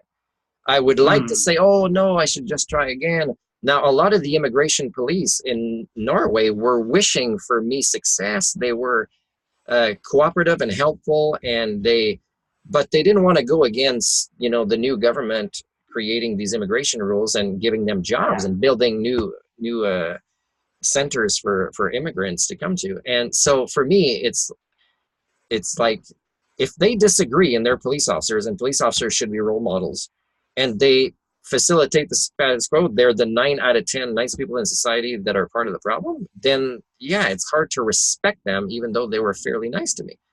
Because, I'm worried they have kids. I'm worried that they will become even worse. And but that also depends on the laws in that country. and it depends on what? Yes, I was just saying that when they conform to their role, They get the privilege of paying for their car and having soccer for their kids and watching. So there's a certain gap between that role, what is possible for them, and what they maybe want. I'm just mentioning that if the laws are better, are more intelligent, then that at least makes the gap somewhat closer. And the police, for example, in the country I live, have always been very correct fair. I haven't had much to do with them, but generally I feel that they're doing a very good job most of the time, and they certainly are well-meaning, and they're acting within certain restraints, which, while far from perfect, still do offer a lot of stability compared to, let's say, Glenn, certain alternatives. I Yeah. agree with you, and I agree that there is more respect over there than the RCMP in Canada, which are dysfunctional and have so much internal struggles people don't know about, where they are, their own worst enemies. So, and it's not going to get better anytime soon. So, again, what if you choose a particular leader of the RCMP to fix the corruption or clean it up or make the culture respectable again? Well, he's the minority. He's not, he's one guy. He could be right about everything and be the most honest guy in the world and the most devoted to his job. He's not going to win. He's going up against the majority. Now, the immigration police in Norway were all pretty cool with me, except for one guy on my way out who I turned around and I told him his joke wasn't funny. And, but otherwise, they're all pretty good. And again, how much respect should I give them, and how should I evaluate them? Should I evaluate them based on the norm of their society at the time, or should I evaluate them on a greater right or wrong after they heard my story? After they heard, well, this would be a tough choice, but this would be the right choice to do. Wouldn't you agree? And they would say yes. But you don't understand, right now there's a new government, for immigration. So again, this is the same thing that happened when Germany got worse and worse, is good people didn't stand up for what was right. They allowed things to happen, and a lot of people are actually suffering. And climate change is going to create so much immigration that when we don't, migrations of people and animals, that if we don't understand that our anthropocentric political, economic nonsense of borders is a mental illness that we've been clinging to for hundreds of years, and we want to say, great, we have water, or we have, I was in a humanist meeting in Courtney, and they had and I'm giving names. I said this year I'm giving names, okay? I'm not saying this guy's name, but he won medals in the Canadian Army, and he's, curator of the museum in Courtney, I think, or so, Comox, Lazo. And in a humanist meeting, he was so impressed with how weapons now can minimize innocent casualties or even casualties of, the enemy party. And he was saying how, this gives him hope for his grandkids. And I said, if you really prioritize, you care about your grandkids' futures, wouldn't you be changing your paradigm to, laying weapons down and not having the deterrent philosophy, which just creates more war and paranoia? And, wouldn't there be, and then I could see his face is like, but he's got the entire audience as these older humanists that are just very impressed. They had him come talk, he's in the same age group. But again, this was a tipping point for his mind to possibly change a worldview for the sake of his grandkids. And supposedly he cares for his grandkids, but again, same old business as usual, where the change is too slow and too late to actually show that we can manage our own cultural evolution. So it's pretty discouraging for me. And again, I'm not saying Canada's the worst country in the world. It's just that I've become very good at studying it and explaining to them how their choices will impact the future, and they still make choices that don't make me think they care about their kids over there. Yeah. Well, let's go into all that. And it's super interesting. Just to sort of bring the context back, it seems clear from everything we talked about that a major theme here is that the human mind, the ways of thinking, the worldviews we operate from, which express themselves in our behaviors and habits and systems, are examples of such habitual forms of existence. I think we seem to see that relatively eye to eye. And we've also covered that the modern so-called democratic societies are, on the one hand, far more functioning than many other societies have been before, clearly, and they have, in some sense, created a lot and are clearly also incredibly far away from living up to their own ideals and incredibly far away from the real potential, which is that moment when you see that, oh, this is not even a proto-civilization, like you say, and this is maybe one of those moments when a question I want to throw in is, well, when you have that insight, this isn't even close to what it could be. Isn't the very existence of that insight alone in itself an incredibly promising sign? An incredible what? Incredibly promising sign. Yes, if Just the majority were there. If the majority were there, but they're not there. Right. Wait a minute. Are they not? I'm not so sure. They seem dissatisfied. Well, how do you evaluate the majority's behaviors? I mean, I'm sure you have access to more alternative news sources. Yeah. And if you're just going by your surroundings, again, you're very lucky with your surroundings. But well, judging from the internet, for certainly, there's an impression that many are dissatisfied with the systems until now. Mm-hmm. That must imply that they believe that something better is possible, probably something far better. And this again comes back to the main theme, which is evolution, and the argument which I'm strongly making that it is true that something better is possible, that something far better is possible, and because this is true under the conditions we live, this is one of the reasons why we have such strong reactions of anger when we see injustice in the world, and even when we read something stupid posted on the internet. And this does seem to explain to some extent even the collapse of conversation on the internet. The fact that there is a sense that we could do better and we should do better and we should do better now. So that's one side of the issue. I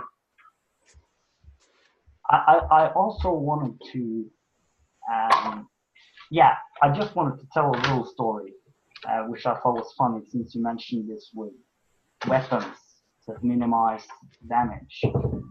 And there's a story which came to my mind once in a vision, which is it's actually a very beautiful story. That might become a movie someday.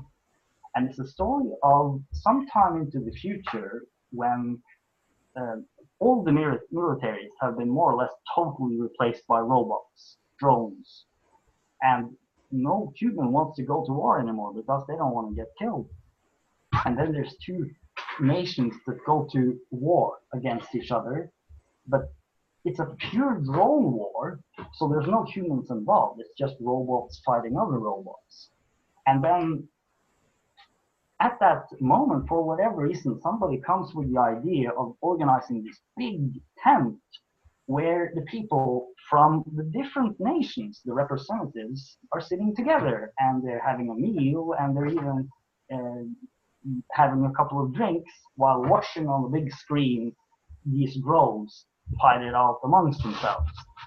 And in this story, which is a story from a possible future, this becomes a very beautiful moment when all the people in the tent at that moment suddenly realize the complete absurdity of war in the first place.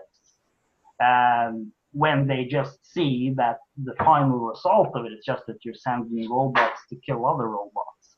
So why don't we just make the robots, I don't know, build even better robots so that we can all be happy. That is a sort of a thought experiment, but it puts into perspective this development of weapon systems in a somewhat different light.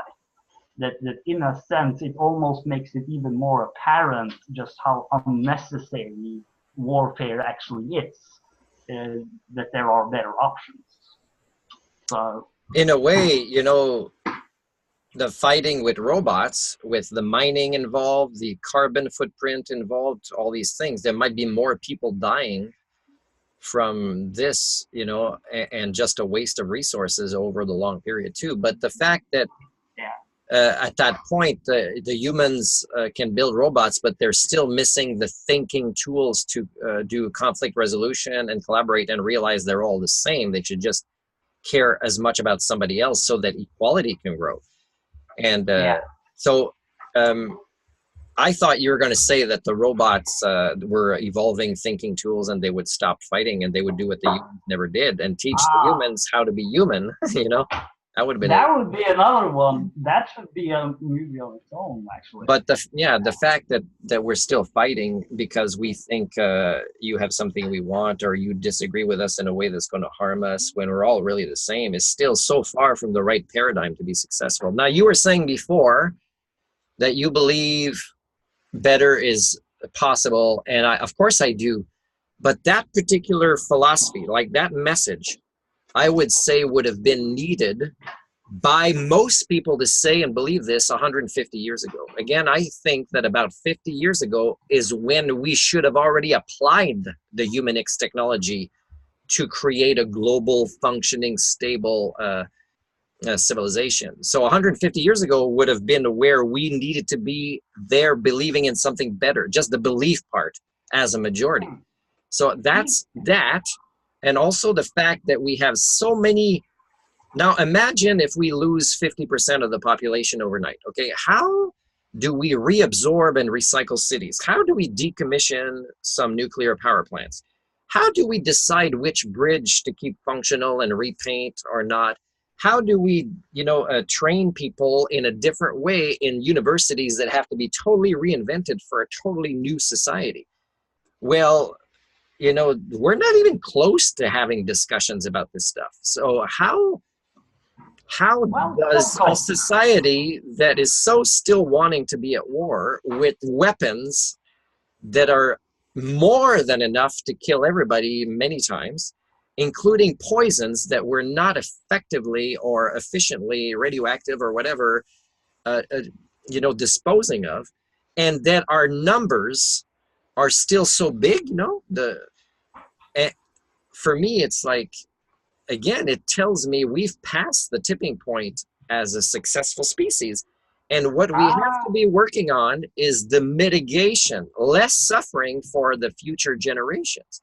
But again, for that, we need grandfathers and grandmothers to sit down with their kids instead of being admired by them, is to apologize and make it up to them until they die, these grandparents. They were part of the problems, and so were their parents. And they're training their kids at a younger age with HSD to become part of the problem. And the numbers are growing. And it's so unstable what is going to happen in the future. And again, why do humans learn the hard way? Why do we need catastrophe on a global scale? Why do we need a war to stop wars for a couple of years? Maybe we don't need it. Maybe we don't. We don't, and that's the problem. Why does it act like this? And it calls itself Homo sapiens, and it calls itself sentient. It is not. You're talking about a species. You have to define it as a species, not as the smartest guy you know. That's not the species. Mother Teresa is not the species. So don't define the species based on her life. Define it based on the majority. And then you will start to not just do the metapsychology of your own individual life, but the psychohistory of your own species. And then you have a chance to start using the Humanics technology or thinking tools in a way. So first there has to be admitting that there's a disease that needs to be cured. And then after that, start rebuilding. Because again, just having a number of neurons doesn't make somebody human. Because as opposed to a bear, to become human, we need about 25 years to mature this brain with the right kind of education and the right sequence in the right community with collective learning, which doesn't exist anywhere on Earth anymore. So if I'm not so sure about that. Not so sure. Tell me. I'm gonna book a plane ticket very soon. Please tell me and make sure that it's correct, because I don't have a lot of money. I think it's happening. Collective learning. Okay, but it should. Unconscious. But we have less collective learning now than we did thousands of years ago. And we need more Ah, now. Collective learning is a cultural tool that should have evolved, and it devolved. oh, and it's evolved as well. That's the point. I think it's devolved and evolved. The thing is, there's this weird thing that's happened where it's this increasing complexity, this increasing madness and And with confusion, that comes a nonsense. tendency for intellectual laziness, which is one of our Yes, biggest enemies we have to own up to. yes. Which again is related to information overload, that we want to conserve energy, that it self-protective mechanisms. There's various things into play. Let's Uh, just make babies and hope for the best instead of create humans.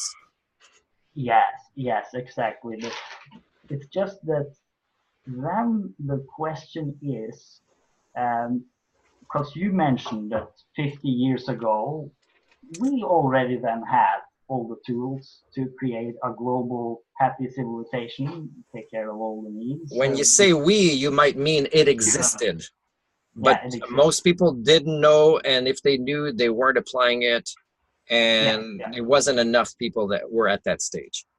yes, okay. And so, but somewhere, and I will certainly argue even more today, there are more people that see the need for a global harmony among humans, which there's probably a larger number of people who are interested in this now than ever before.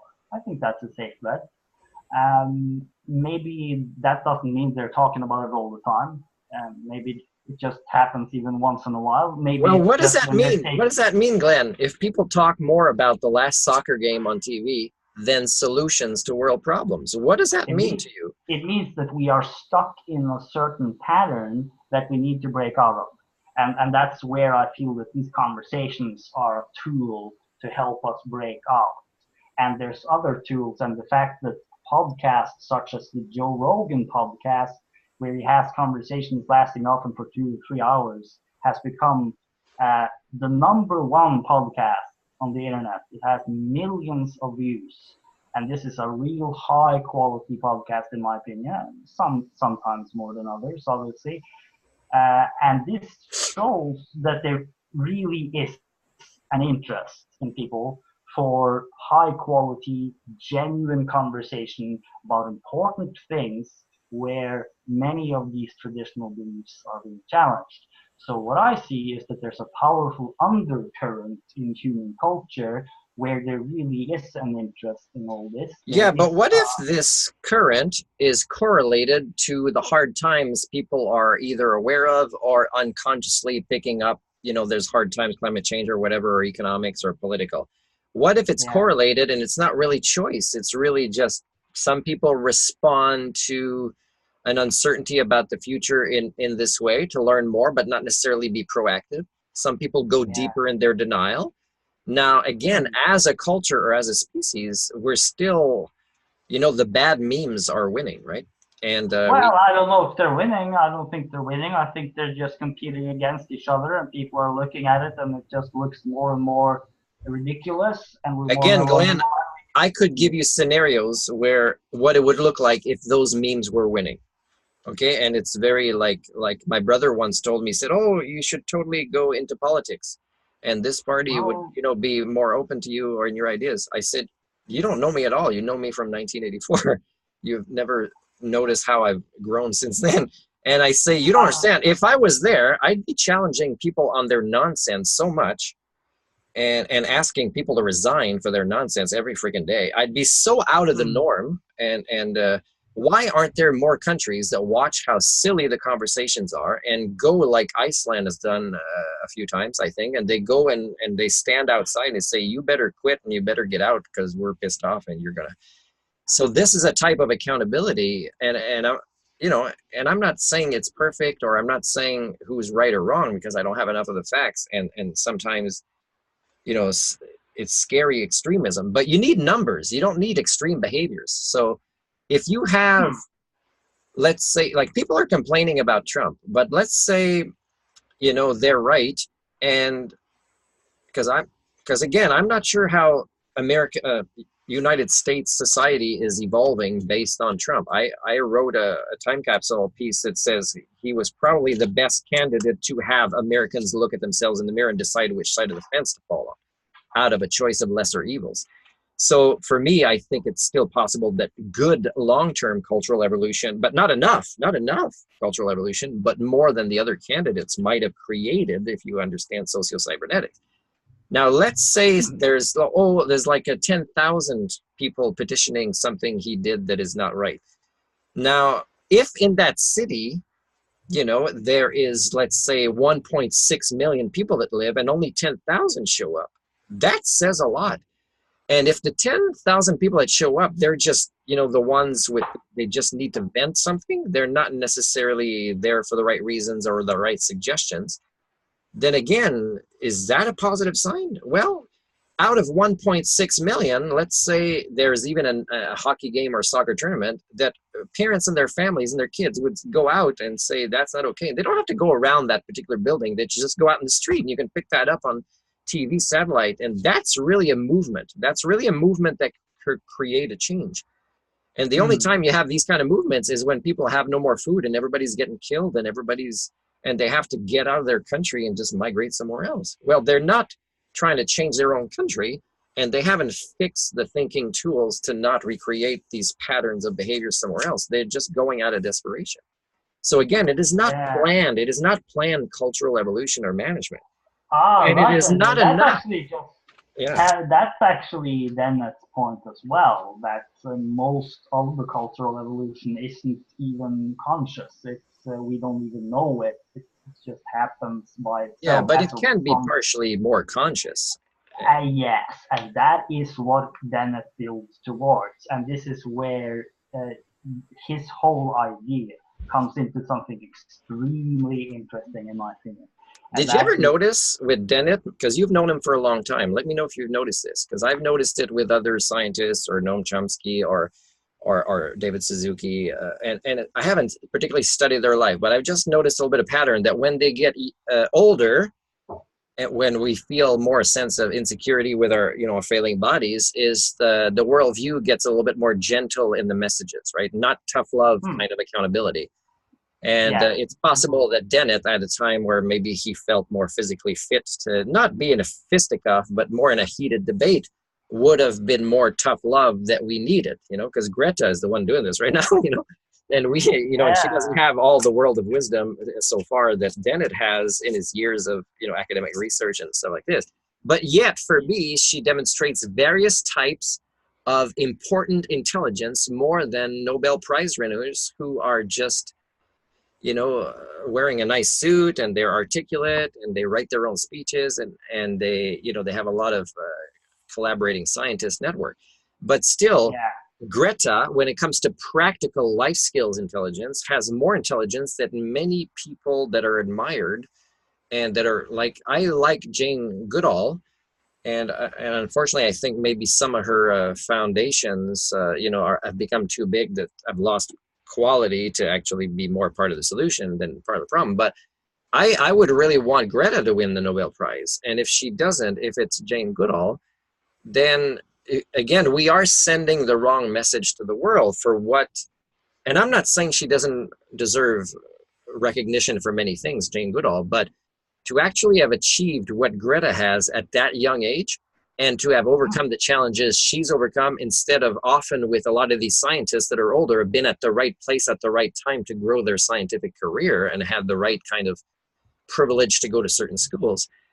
But for her to do this, now that's types of intelligence that we need the majority of people to have. And unfortunately, they don't have it. If we're just like the ecology of systems thinking and we're putting graphs and nobody's going out there and doing stuff, like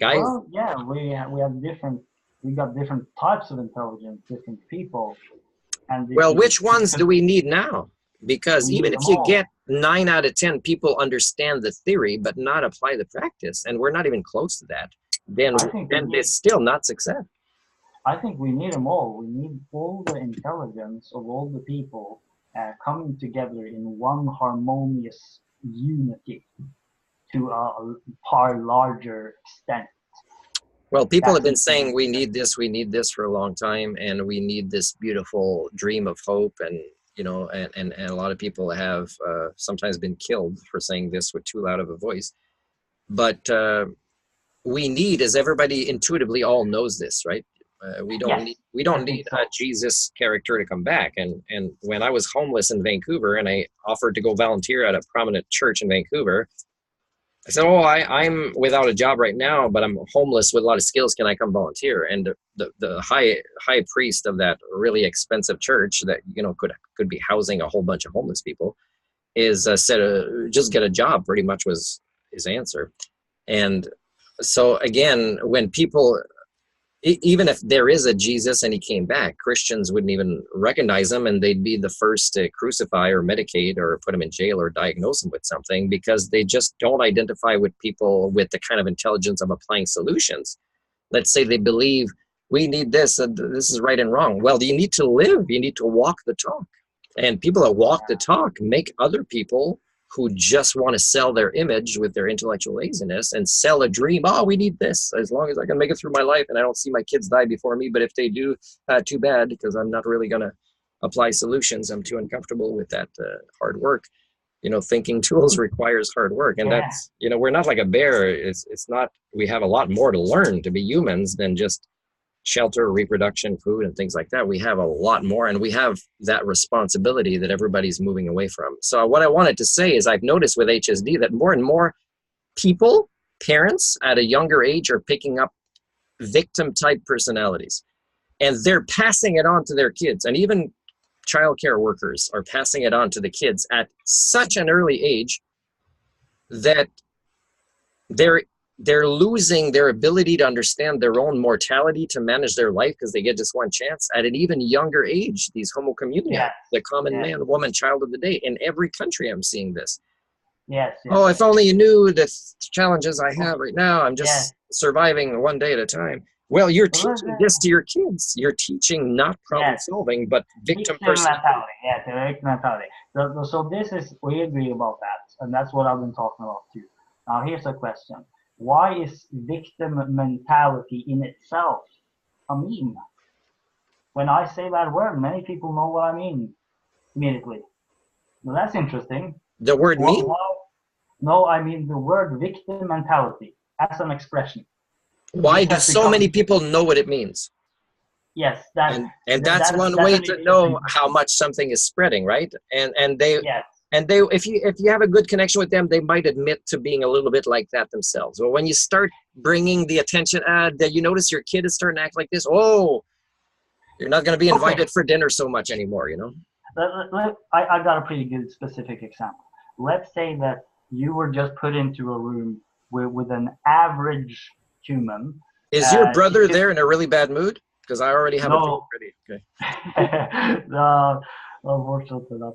But if you were put into a room with an average person, and it was conditions which were beneficial, that means that it was a sort of a friendly atmosphere. You could be open, you could speak openly. It wasn't any rush, and it was possible to speak one's mind, and there wasn't any hostility. It was just a sort of a good conversation. And then you ask, and then you mention victim mentality. I would predict that almost everyone would know what I'm talking about.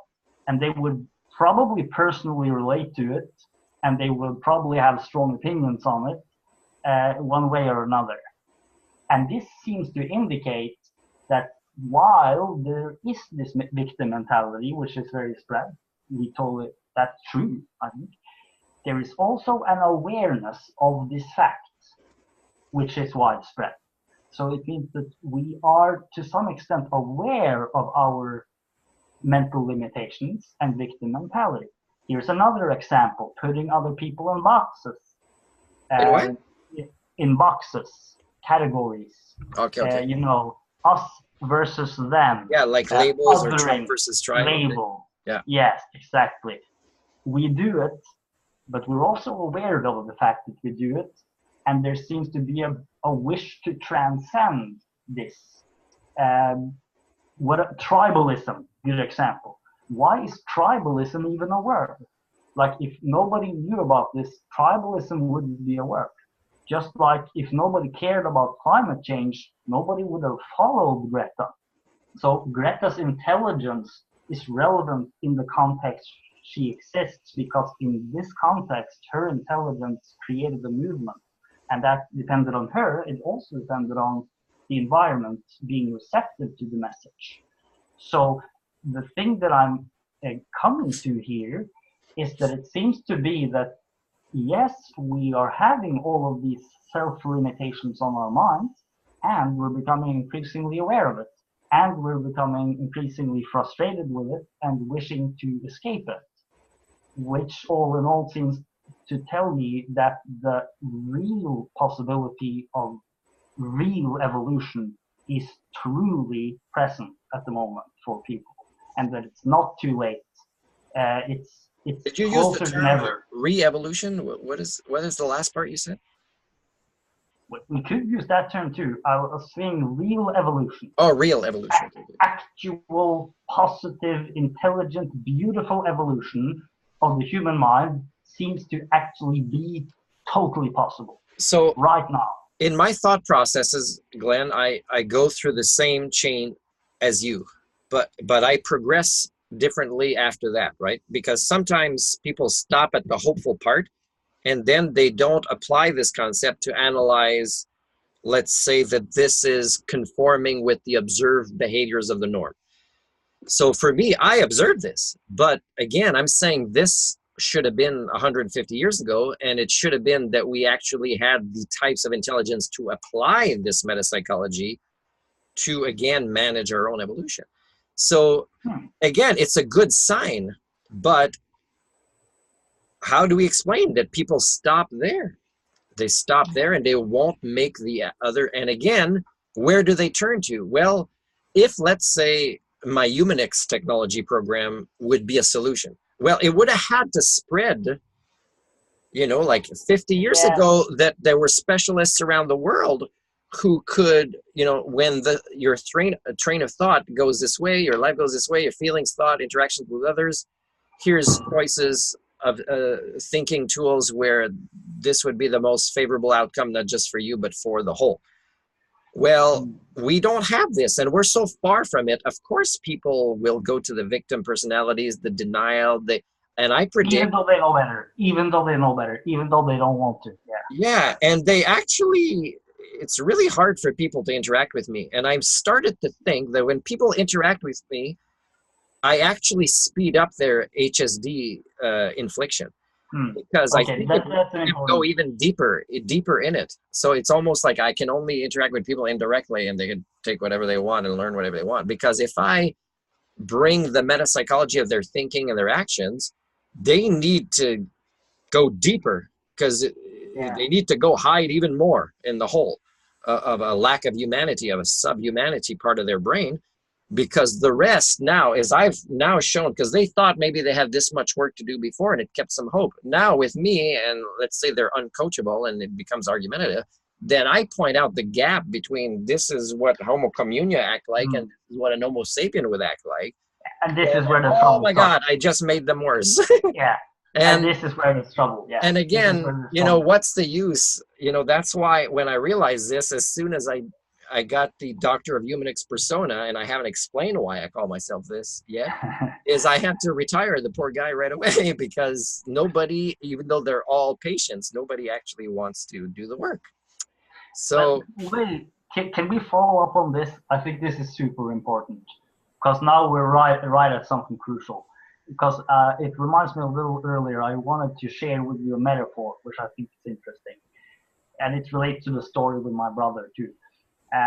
Let's say you have a door, and it's a big door, very, very thick, big door, and it's locked. And on the other side of the door is paradise, more or less, or at the very least, the entrance to paradise. Is it easy or is it difficult to get through the door? Is a question that's come up. What do you mean, get through the door? You mean make the choice to go through, or? Well, let's say you've already made the choice. Let's say you want to go through. Oh, you mean like the opening part, the part of going from one premise to the other? Is that what you're talking Yeah, yeah. So this is interesting. Then you're Because talking about different kinds of choices. Some actually manifest in very powerful ways in people's lives. Like for me, let's when I say, moved from Quebec to Vancouver Island, I don't remember exactly how I made the choice, but I remember it was one of those powerful choices. It was made, and once it's made, all my micro choices and micro goals after that, they got into place, and it was almost like cruise control. It yeah, was yeah, almost like the choice was made, and I think it was a choice of desperation to survive and continue to evolve. I had to change environments, and just everything fell into place because I already had multiple types of intelligence, and I was willing to kind of learn as I go, and it just happened. Now some people every day they can't make a choice about what to eat for dinner, so there's different kinds of choices and different people's abilities and thinking tools to apply them.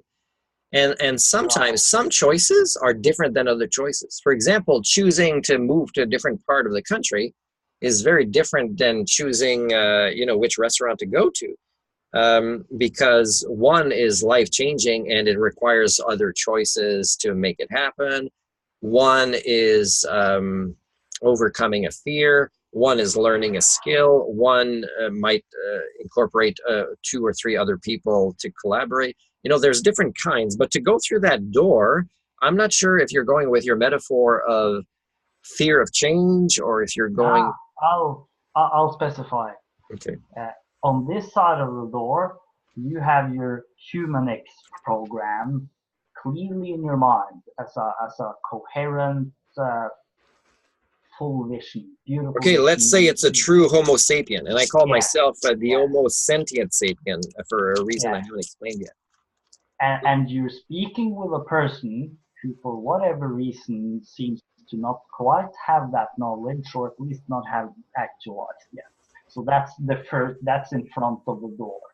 On the other side of the door is the situation when you have shared with that person these ideas and it has been received fully and understood fully by that person and even truly appreciated, maybe to an extent that it would truly change their life. So that's the metaphorical door. Uh, the question that I asked was, let's say the door is shut. Is it easy or difficult to get through it? It's a somewhat meaningless question, actually, because let's say I have a million different keys and I don't even know where to begin, but 1,000 of them open the door. And if I have the right key, the door opens. So then it's not even a question of difficult or easy. It simply means that if I approach this person in the right way, there can be established a contact where a real understanding might happen. And the problem that you described there, by the way, I think is highly relevant. I can recognize it myself. I think it's actually fundamental to the very problem of evolution. How can one communicate a new idea to somebody without resistance? Because it's so often resistance. And that's where we really got to be smart. This is where I think we really have to, where people like us, the generalists, actually have to evolve our ability to communicate and do this effectively and listen, because we have something to learn as well from those other people because they have skills we don't have. So how can that be established? I think it's a very, very big, practically important question. I think, Glenn, because you explained it a little bit differently, your metaphor the second time, so I'm still a little bit confused, but maybe you can write it to me because you write really well. And it could be the next talk, because then it's like a solution focused discussion that we could have. And they would get us to think about, Yeah, if we agree on a lot of the challenges to develop this potential to create the better world, let's talk about ideas.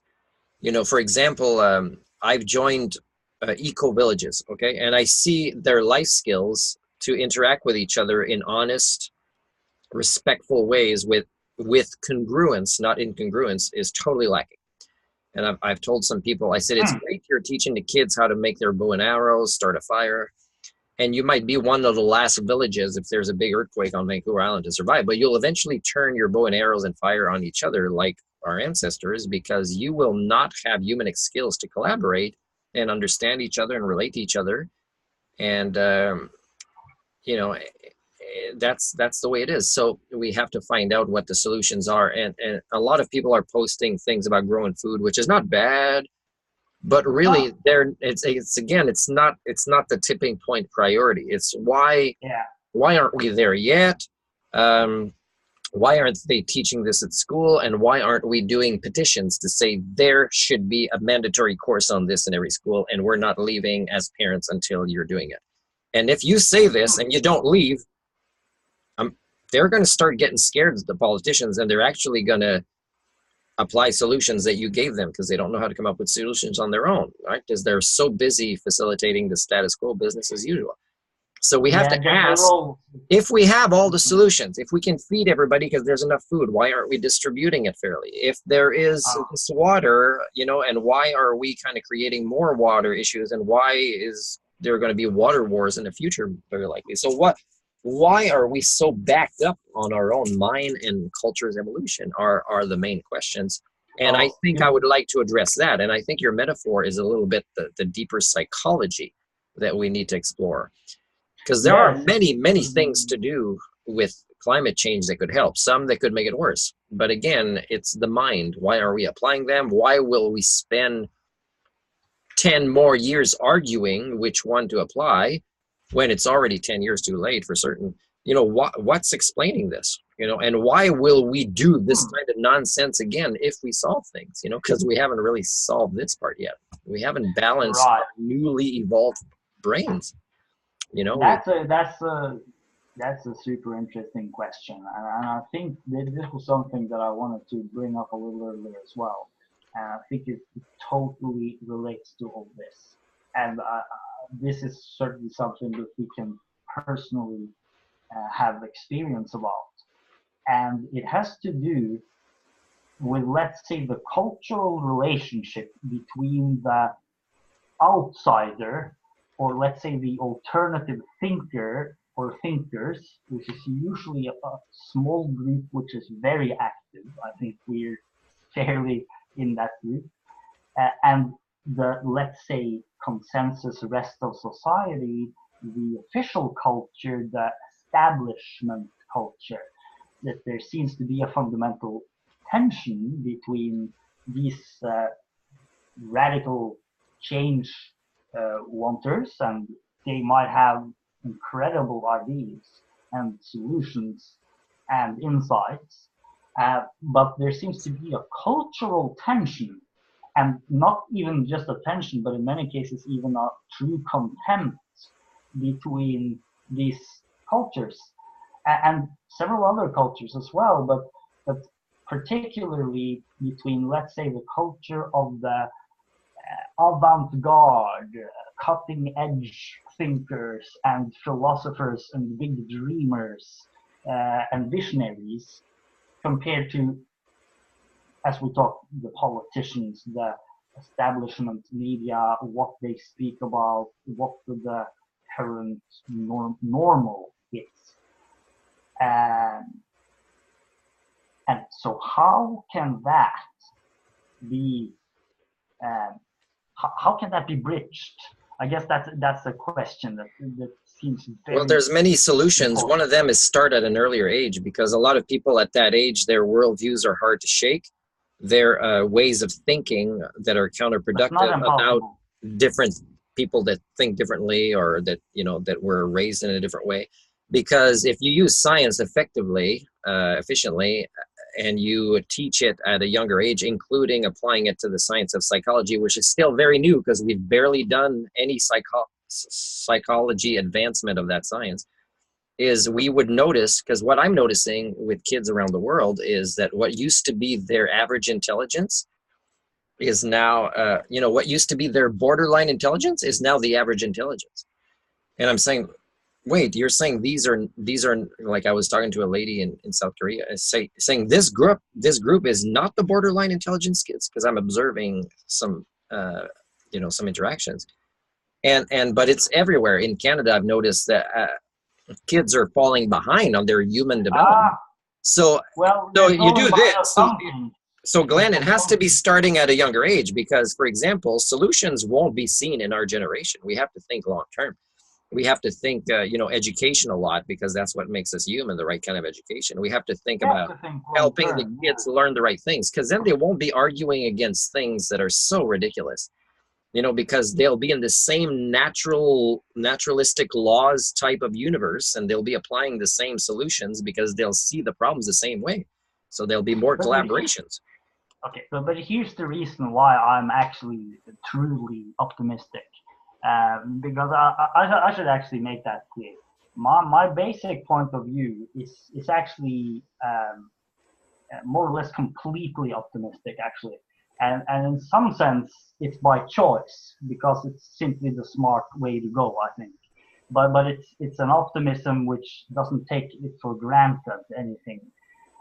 But the main reason why is simply because every single person that I've ever met and gotten to know relatively well, I've discovered very soon they have an incredible amount of wisdom and talent and a kind of inner brilliance, I would Some of say. that wisdom is inherent from evolution from before. It, yes, it is all coming from that because we're the result of this incredible story.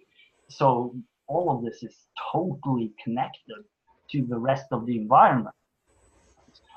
But what it comes down to is that we do have truly magical abilities, and that's an understatement. It's actually not even an exaggeration to say that I humans at wouldn't. the moment are magicians. I don't want to use the term magician and magic because for me, I think there's the potential for harm, and the reason for that Oh, is yes, it is. there are people that say the course I took in college showed how the evolution of cultures might be interpreted in the way that there was a religion, there was science, and there was magic. And societies more or less around the world sometimes varied between some of them dominating a little bit more. So for me, magic, the concept of money that doesn't exist, for example, is an example of magic. Well, for me, it's Yeah, risky to go there. So instead of magical, I would say world-changing potential or yeah, powers or empowerment. yes. We do In have that. I all, believe that. And again, Glenn, I agree with you on our potential. What I don't agree is the probabilities of where we're headed based on previous choices and current choices. right. Okay, I really want to nail that point then because this is maybe the crux of the issue. Um, Between us and Glenn, and I not like just that we between us. balance each other in this way. I don't consider Yeah, myself negative, or I still think that, let's say, my way is more accurate to see things or more realistic or reflects the facts. But also, I believe that my way, if it does indeed reflect the facts more, and again, I have to review my own psychohistory, but there's data out there that we don't hear about that is, showing things. We don't want to do the research to prove what I'm saying. Nobody wants to do it. So, but exactly. if what I'm saying is true, I believe some people have to say it. Some people have to say what you say. Some people have to say what I say. But I believe that what I say can be more useful because if it brings us closer to what the actual situation we're in is, even if I'm not popular, Yeah, I'm okay with that. yeah. So of Even course, if I'm poor and I don't sell any seats because nobody wants to hear, that there's a lot more work than they thought that had to be done. And again, what is the problem we're working on? Well, it has to yeah, be, again, to minimize the suffering of the future generations and prepare for a more stable proto-civilization with the right kind of thinking tools. yes, So, exactly, exactly. Hmm. and I wanted to So ask you, how do you feel? Because if you have this, you call it optimistic, and maybe you'll call me a pessimist, but how do you feel interacting with me? Because it doesn't seem to drain you as much as it would other people, let's say. You seem to be able to absorb it. well, I You think could it's teach great. that in I the think next it's course. great. Eh? I think it's great. Yeah, I love it because everything you say is based on real experience, real thoughts. It's completely true, relevant, the whole thing. It's just, I really don't want to lose this last point though, because when we come to this a crucial point when we're speaking, what we think is probable or not. The argument I'm saying is that the entire question, in a sense, seems to presuppose that this is predetermined. And I don't believe this to be true, that in fact, it's not decided yet. And I think we agree on that. It's just that the implications of that seems to be very huge. Because the approach that I'm advocating, I guess, is that we look at the facts exactly as they are, which is the one you're advocating as well. Yet in our interpretations of the facts, to think of them with a consideration for the space of possibility and a determination to bring out the finest possible future. And this is where this approach, which begins with the facts, begins with things as they are, might actually move into something that seems very, let's say, almost delusional, perhaps. Something that is very hopeful, something that paints incredibly beautiful, perfect visions and says, we can do this, we can do that, we can Like do that. The Secret, almost like believe and you'll help create it. Yes, formulating the vision of what is possible is in itself an action. And that's why I want to do that, because I don't know what's going to happen, but I want to do everything I can to maximize the chance of us being able to reach our potential. Because having looked at the facts, it seems to be true that our potential is incredibly huge and it's not even far away. And if there's even a 1% chance that I'm correct about that, it's worth testing it. And I think it's more than a 1% chance. And it's not just worth testing it, it's worth dedicating a life to. And I'm dedicating my life to. Len, can you be my lifelong friend? Yeah, sure. Sounds like a good idea. Sorry, I could use a brother. Aside from being a cool guy, just don't argue with me in the car. Funny jokes. Let me drive. But anyways, I want to say a few things because I want to follow your life, because I want to see how you are applying your life's mission. And I think me and you are going to develop a respect, even though we have slightly different approaches to maybe having the same goal. Because really, I don't want people to die. I don't want kids to suffer. I don't want, desperation. I don't want people arguing for the two women shooting each other for the last diaper left in a store when they could just use an alternative to a diaper. That's insane. I don't want these things to happen, and some kid loses a mom for something crazy like this because we don't have the thinking tools. I don't want to see this. But let's say we're talking about carbon, okay? And people in Canada will say, "Oh, my neighbor and I'm going to go get a hybrid car too." Well, the hybrid car idea was like, it's too little, too late again. It should have been way before. Now, they want to believe, oh yeah, things are changing. So many people are saying this. Well, Canada is not cooperating with other countries on carbon target goals, and it's going to get worse. And in Canada, there's arguments about getting more jobs in oil. And between provinces about who should get it, and we sell the majority of it to the United States, which they could decide things at random to start a war and get most of their oil somewhere else or something like that, or pollute their own citizens more with fracking or whatever, right? They could. So again, are we applying this? We have a fake belief. Oh yeah, I want to believe. There's changes happening. Again, the too little, too late part needs to be understood. So I want to see, how your thinking evolves, because as a social scientist, I try to get in touch with ex-girlfriends, and it's not because I'm trying to get back together with them. And they say, "Oh, I moved on, whatever."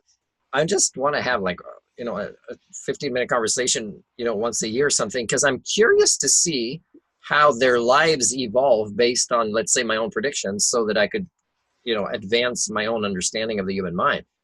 For example, when I was 19, I dated an older lady, and I predicted her life was going to go one way, and I didn't want to go there, and it did.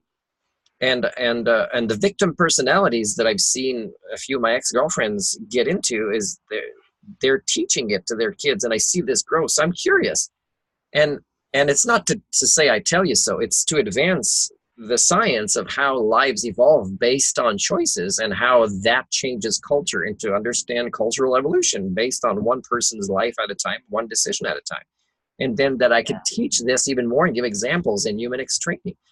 So I'm curious to see how things go, and to learn even more about your life that I don't know from your bio, to see, the journey, because I can learn from that to say, hey, that's a viable idea or alternative description of this scenario. How did I not get to it?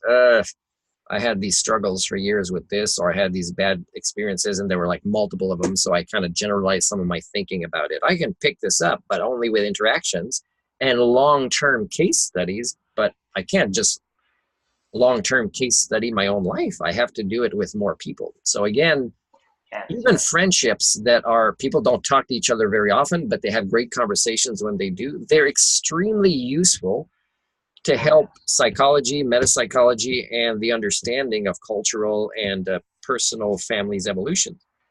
So I look forward to that. And also, if there's another Thor movie, to go see it with you in Norway, because I saw one of the Thor movies in Norway that was filmed there as well.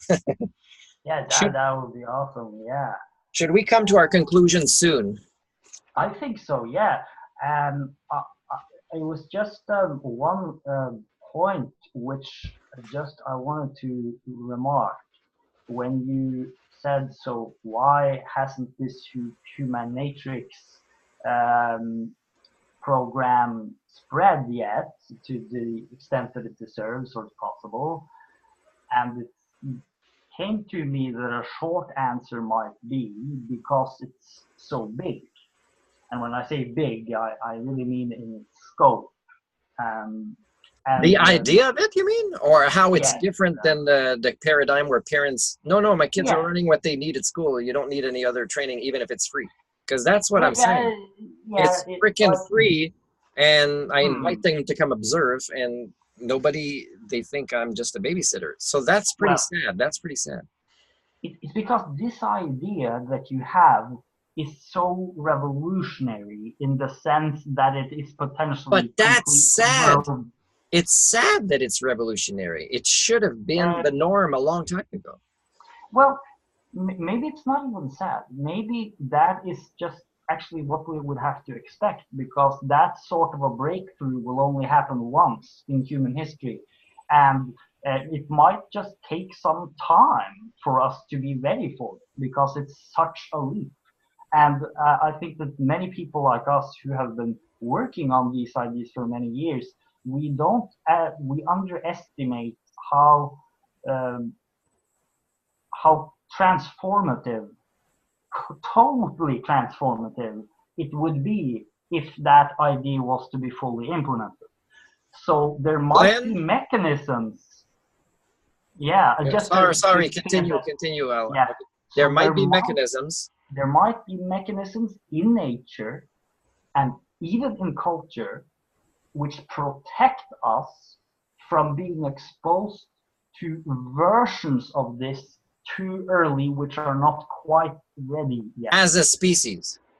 Yes. And that what this means is that these super big ideas, they may actually need to be evolved to a certain level before they can be received.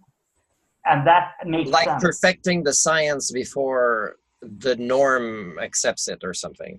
Yeah, preparing the ground, so to say, for this. Glenn,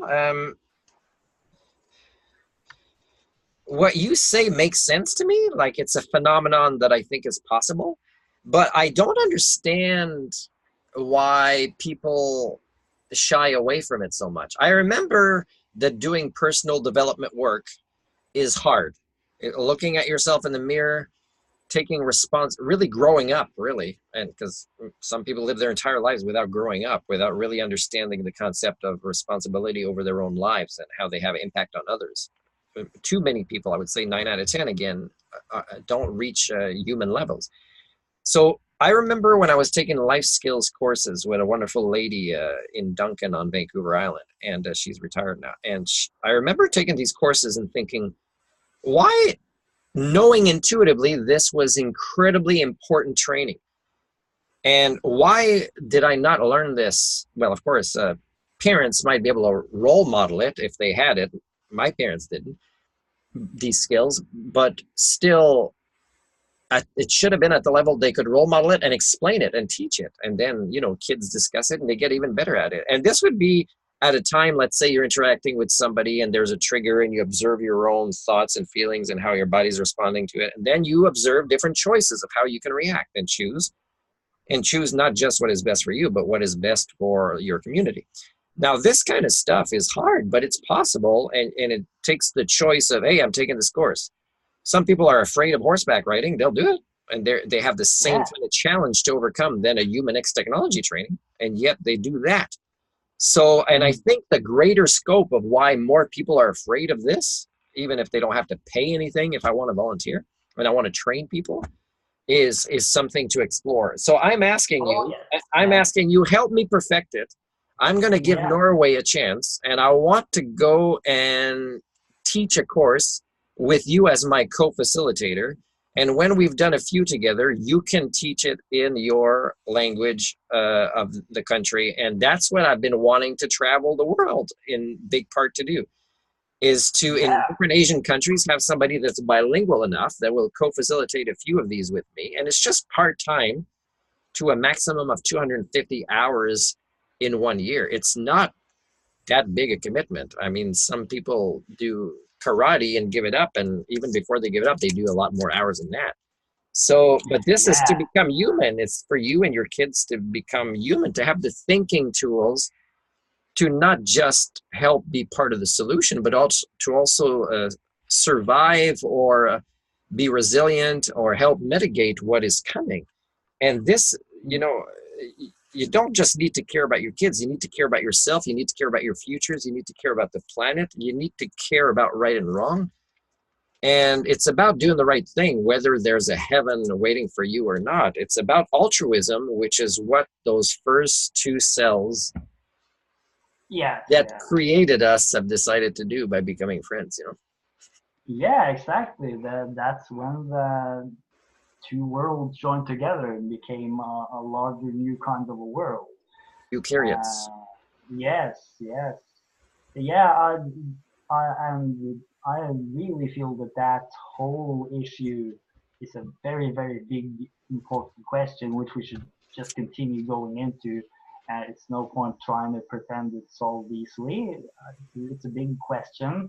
And I mean, I just also want to point out that even though clearly we should act now in every sense, and I think we are acting now by just being involved with this research is probably the most important action which is possible to help the situation, I think. It is necessary actually with some patience here, because it's like if you're going to become a doctor of mathematics, let's say, even if it's a very obscure field, then it's probably going to take you 10 years or even more, with a lot of very rigorous research to even begin. And what I'm talking about is so much less time and work than this. I know. It's rewarding because these skills are transferable to different aspects of life. And when they're incorporated with metapsychology and accountability, they spread into communities. But again, it's just enough people making the choice to commit to this. And it's not going to hurt with other challenges we'll have to face, because when we have these thinking tools, climate change solutions, collaborations for that, or anything else that might happen in the future, like an asteroid on its way here or whatever, or just a virus or something that evolves in a way that we really need the majority of countries to collaborate to keep things under control or whatever. So Yeah, these collaboration type skills, they have no choice to be our priority right now because of the world that we've designed, how much of us there are, how even our livestock and the way we have domesticated their environments could create illnesses that could sabotage us if we're not, even if we did move away from a more meat regulated diet. exactly. So collaboration is necessary, and the hindrances we've And already it's discussed. less, it's It's some people actually take these power life skills workshops and pay thousands of dollars for a weekend. They say it was great, blah blah blah, and then maybe 6 months later they're not applying any of the skills anymore because they're not in a community that role models or makes it user friendly to do it, and then they don't understand that it is something they have to keep refreshing. They have to yes. keep Now doing jumping. programs like this every 5 years or so, and they get something new out of it, and they keep growing, and it refreshes. They have what I call epiphanies, and it's a very important part of being human. But it's not Yeah, that hard, and it can be fun, and it should already have been the norm.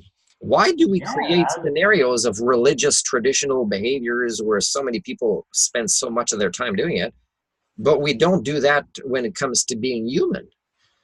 It comes to supernatural entities and things like that, and it's not related to us in the same way as to value or cherish or have respect for ourselves or love ourselves, love the best that humanity has to offer. Well, for that you have to bring it out, you have to do the work. We have to bring it out, exactly, and that's what needs to be done. And now I'm jumping ahead of myself a little bit. I think that one of the parts of the solution is that there needs to be a really continuous stream of events and follow-ups and new events and follow-ups for these skills to really be developed. And I'm willing to dedicate Hmm. the rest of my life to something like this. But Oh yeah, again, I same here. can't do this by myself. There needs to be Exactly. participants, there needs to be co-facilitators, there needs to be venues. But And please keep in mind that we are not alone here. I mean, there are loads of people working on this right now all over the world who want exactly the same thing, and they're having very similar conversations, and they're considering similar ideas. So these networks, they are ready to be formed. What is lacking is the tools for organizing them, as you say.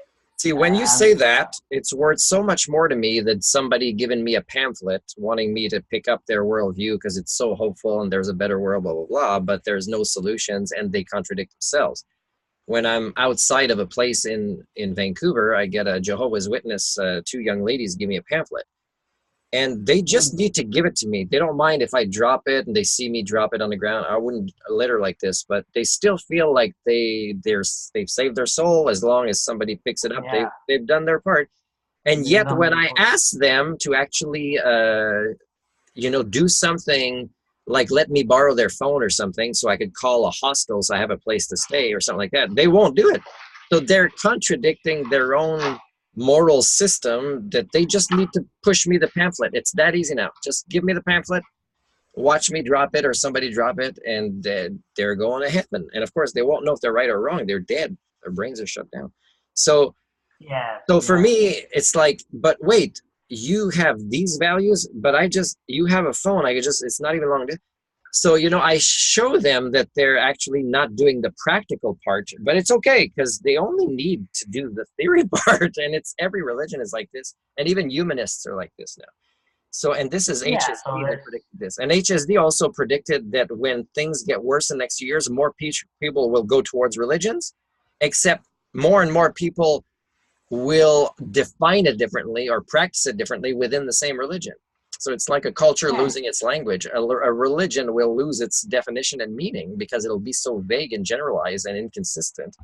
But people will need to go in that type of denial instead of taking action, because taking action is for the few, like Greta.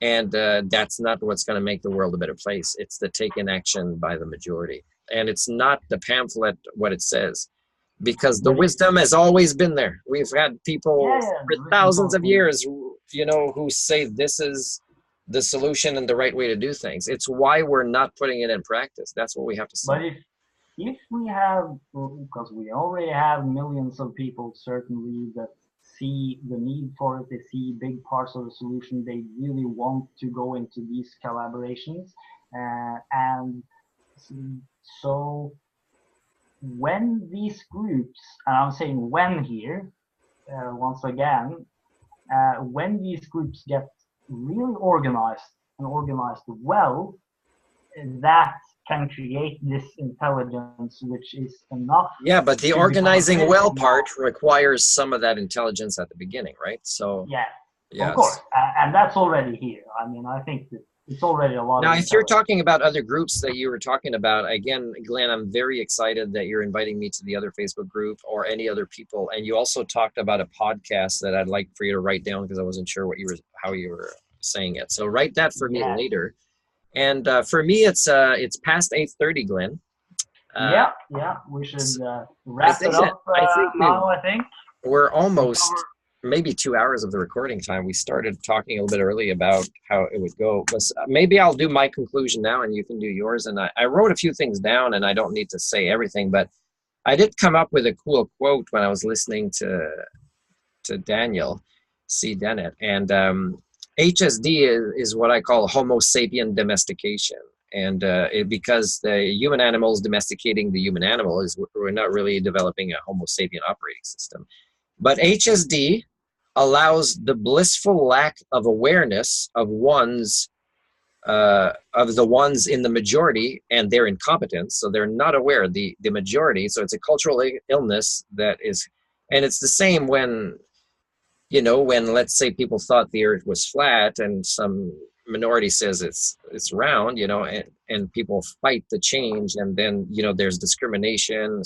The people that say it's round, they suffer from a kind of species alienation, and the rest, they just not want to hear anything different because it requires thinking. So HSD allows the blissful lack of awareness of the majority's incompetence. Therefore, it is greatly mimicked or reproduced for its path of least resistance among social creatures, avoiding the accountability of their own cultural evolution. So for me, HSD, I've said, it's a cultural disease. But of course, what is a culture? It's people. It's people that allow themselves to be domesticated out of their own humanity to become worker bees or ant soldiers or whatever it is. So for me, I know that as times get hard, it'll increase. HSD will increase. People going for religions, as I said, will increase. Denial, victim personalities, all these things will increase. And there'll be more fighting and isolation even within individual families. I mean, it's happening more and more. People living in the same house hardly know anything about each other. They're in their same rooms on their phone or doing their own feelings of thinking their life is great because it's better than the person on the reality TV show they're watching. So there's really no human families in these houses anymore. They're really fancy decorations, and really new stuff. But it's not more human than a chimpanzee community in the forest that has been getting along for a long time. For me, I was saying that humanity is not. Pardon? Yeah, just keep in mind we can't see all the houses, so we don't know everyone. What's going on in there? We can't see what's in the houses. Yeah, sometimes some things are so much worse than what chimpanzees would do, and of course that's not always in the news. But for me, a chimpanzee community that is more stable, even if they do things a different way, and most of them, let's say, receive social connection or affection, and are fed and help each other and share, and they might not be able to, light a cigarette for themselves or whatever people are still thinking makes them human, because clothes and cigarettes and drinking in a lot of Asian cultures is a normal human behavior. And for me, I tell you, it's proof that there's so many more species intelligent than the Homo communion.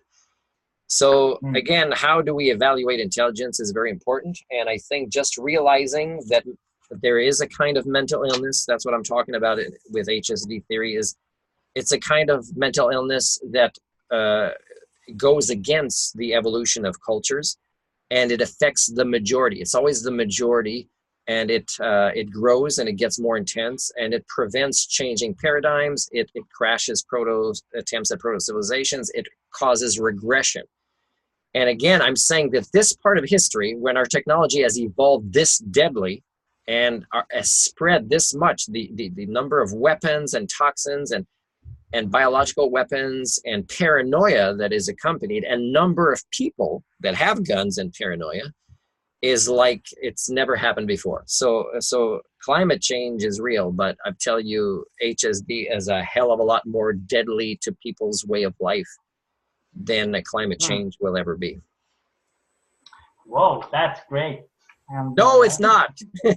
I well, feel for that. I feel bad. I work with kids. I care for them, and I see they're growing in communities that are less and less human. And I go work with these kids that are 3 to 5 year olds, and they see how I'm different. My thinking's different. My behavior is different. And I see in their eyes intuitively, I think they know I need to spend more time with this dude, because intuitively, my DNA is kind of telling me I need to develop a human operating system, but again, the obstacles, because HSD has progressed so much now, that a black sheep doesn't get to stay in a job for a long time, so I'm unemployable because of my scientific theories in psychology, and how I can't sell my humanity for a paycheck. I have to stand by them. So I'm not popular saying that the earth is not flat. I'm not. No, exactly. Yeah.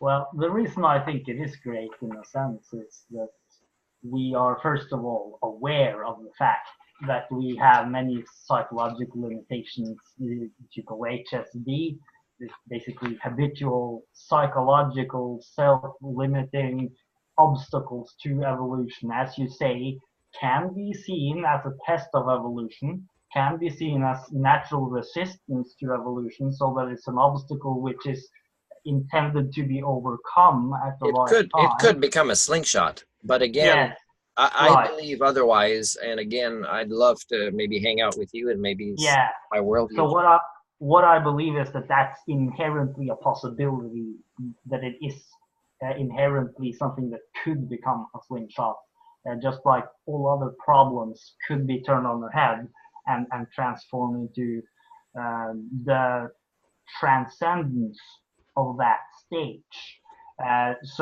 But in any case, however we choose to interpret it, what has become very clear in this conversation is that we both have the point of view that it is the psychological conditioning of humanity which is the obstacle and the opportunity. Holy crap, Glenn, nicely put. That is something we really agree on, and it's well said in a short sentence. Nice. I think it's a good way to look at it. It is the obstacle and therefore the opportunity, if we can really see it and transcend it. And I like that glass half full. I think I can resonate with that. It's nice. Thank you. Thanks. Okay, I'll actually then do my little summary too. But I really think that touched the basic issue. And there was something that I wanted to read earlier, which was in my notes, and I think I'll read it now. And that was Dennett's idea of evolution as research and development. And I'm here quoting what he said: a design process which exploits information in the environment to create, maintain, and improve the design of things. The what of things? Improve the design. Design. Yeah. Yes. With research and development taking time and energy, and variables in this process is what he calls two major strands of evolution, which work in fundamentally different ways. Mm-hmm. And one of them is evolution by natural selection, and the other is evolution by human intelligent design, is how he describes it. Which is something different from the obstacle we talked about. This would be an example of intelligent human design, which also has happened and has become more and more intelligent in some respects. It's happening. It's just people aren't designing the same thing, and it's sometimes opposing each other. Yeah. Yeah, and it's kind of messy and many things. And he also said something very interesting about the characteristics of slow natural evolution and evolution through human intelligent design. Natural evolution in nature through natural selection has the following typical characteristics. It does not have foresight. It doesn't know what will happen down the line. In a sense, it's almost completely blind. It is extremely costly. Many poor organisms will die and go through pains and die and perish childless. And only very few will go on a long time. It is also very slow. It goes over billions and billions of years is what has brought us here. And evolution by natural selection is brilliant. It creates the most unbelievably cunning and brilliant and smart and clever designs. And this is what can be seen all over nature. Even trees having reasons for why they do what they do, even while those reasons aren't represented to the trees. And this is contrasted to what he describes as the characteristics of human intelligent design, which is, first of all, it now exists in certain strands and is becoming ever more intelligent in certain ways. It is relatively foresightful, although often not as much as we think it is. And we're not always capable of really knowing the effects of what we create, but we at least try to consider it. It is governed by cost considerations, human intelligent design, so we try not to waste energy, and it's relatively fast compared to evolution in nature, even though here also it's maybe not as fast as we expect it to be. And for example, he uses the example of software. Software's projects usually take longer than you expect them to take, even when you expect them to take longer than you expect them to take. So this is where I want to put these together. And I want to point towards the big possibility that Dennett's ideas is also pointing towards, which is the hybrid. And that is when human intelligent design begins to use more and more of the principles that we see in nature, as well as systems that utilize randomness, with deep learning algorithms being the example Dennett offers. So certain kinds of systems where we emulate processes from nature, while there is also a supervision where it is an intelligent human design that can take place. And in the hybrids, this is where I believe the real breakthrough is, and it's probably the only path. Just like in the co-evolution of human intelligence and machines, computers, so-called AI, along with this. That these two, they don't seem to be unrelated. That it seems that human intelligence and mind and behaviors goes along with the development of what we call AI. They can't be separated in any way. And in the same way, what we call AI, the tools, the computers, influence us back. So it's a co-symbiotic relationship already. And one of the things that we want to figure out is how to evolve them together so that we can create a human-machine interaction which is really symbiotic and harmonious. And if we can do that, then we can solve all problems. But it needs to begin with our own minds. Or we can do problem solving, because again, when it comes to evolution, we need to learn and tweak here, tweak there, adjust things. and we need to reapproach the learn. the problem from a different Reapproach. angle at some point. Yeah, It's ongoing work, be nimble. That's which is one way to prove sometimes there's no God, because the universe is evolving and changing. So a designer would have to be either involved, but he's hiding it in the ongoing process, or he or he just made probably a didn't know system. what he was creating. He probably just started an experiment and walked away, and it's up to us to Yeah, decide what. or just Yeah. maybe So, created something that can take care of itself at some point. well, I really like Robert Sawyer, who's presently, although I'm challenging him a little bit. Hi, Robert. Robert Sawyer, a Canadian author who's won a lot of awards, who's on my Facebook friend list. And he has a book I just finished reading. I don't know if it's the fifth time now, called Calculating God. And we could talk about that next time, because in there's some scenarios where civilizations on other planets that have gone and can be found, disappeared, have evolved a certain way. They get to a stage of their culture where they have to make a choice, such as us. People say, right, we're at a tipping point with technology, nuclear power, if we're going to destroy ourselves or not. And people use the word transcend, but they define that in different ways. So the different ideas of how a culture could survive a particular stage of going from fire to technology that can kill itself is what are the alternate. Maybe we can have a discussion about that at some point. Again, it would be That how would be to great. address the solutions. Now, I'd like to Yeah. give a heads up to a scientist that I admired a lot, called Lynn Margulies, and she, talked a lot about the science. She came up with a lot of science that Daniel C. Dennett was referencing in this talk, with her theory on endosymbiosis and all that. So Lynn Margulies, she passed away when I was in my master's degree during that time, and I kind of dedicated one of my letters to her, to my faculty. And so she, I don't know her in her personal life. Again, I assume she's a scientist that might not have done her own psychohistory to advance her science as much as she could, because of, various forms of intelligence that might not have been developed at the same level as their, let's say, research skills. I don't know, right?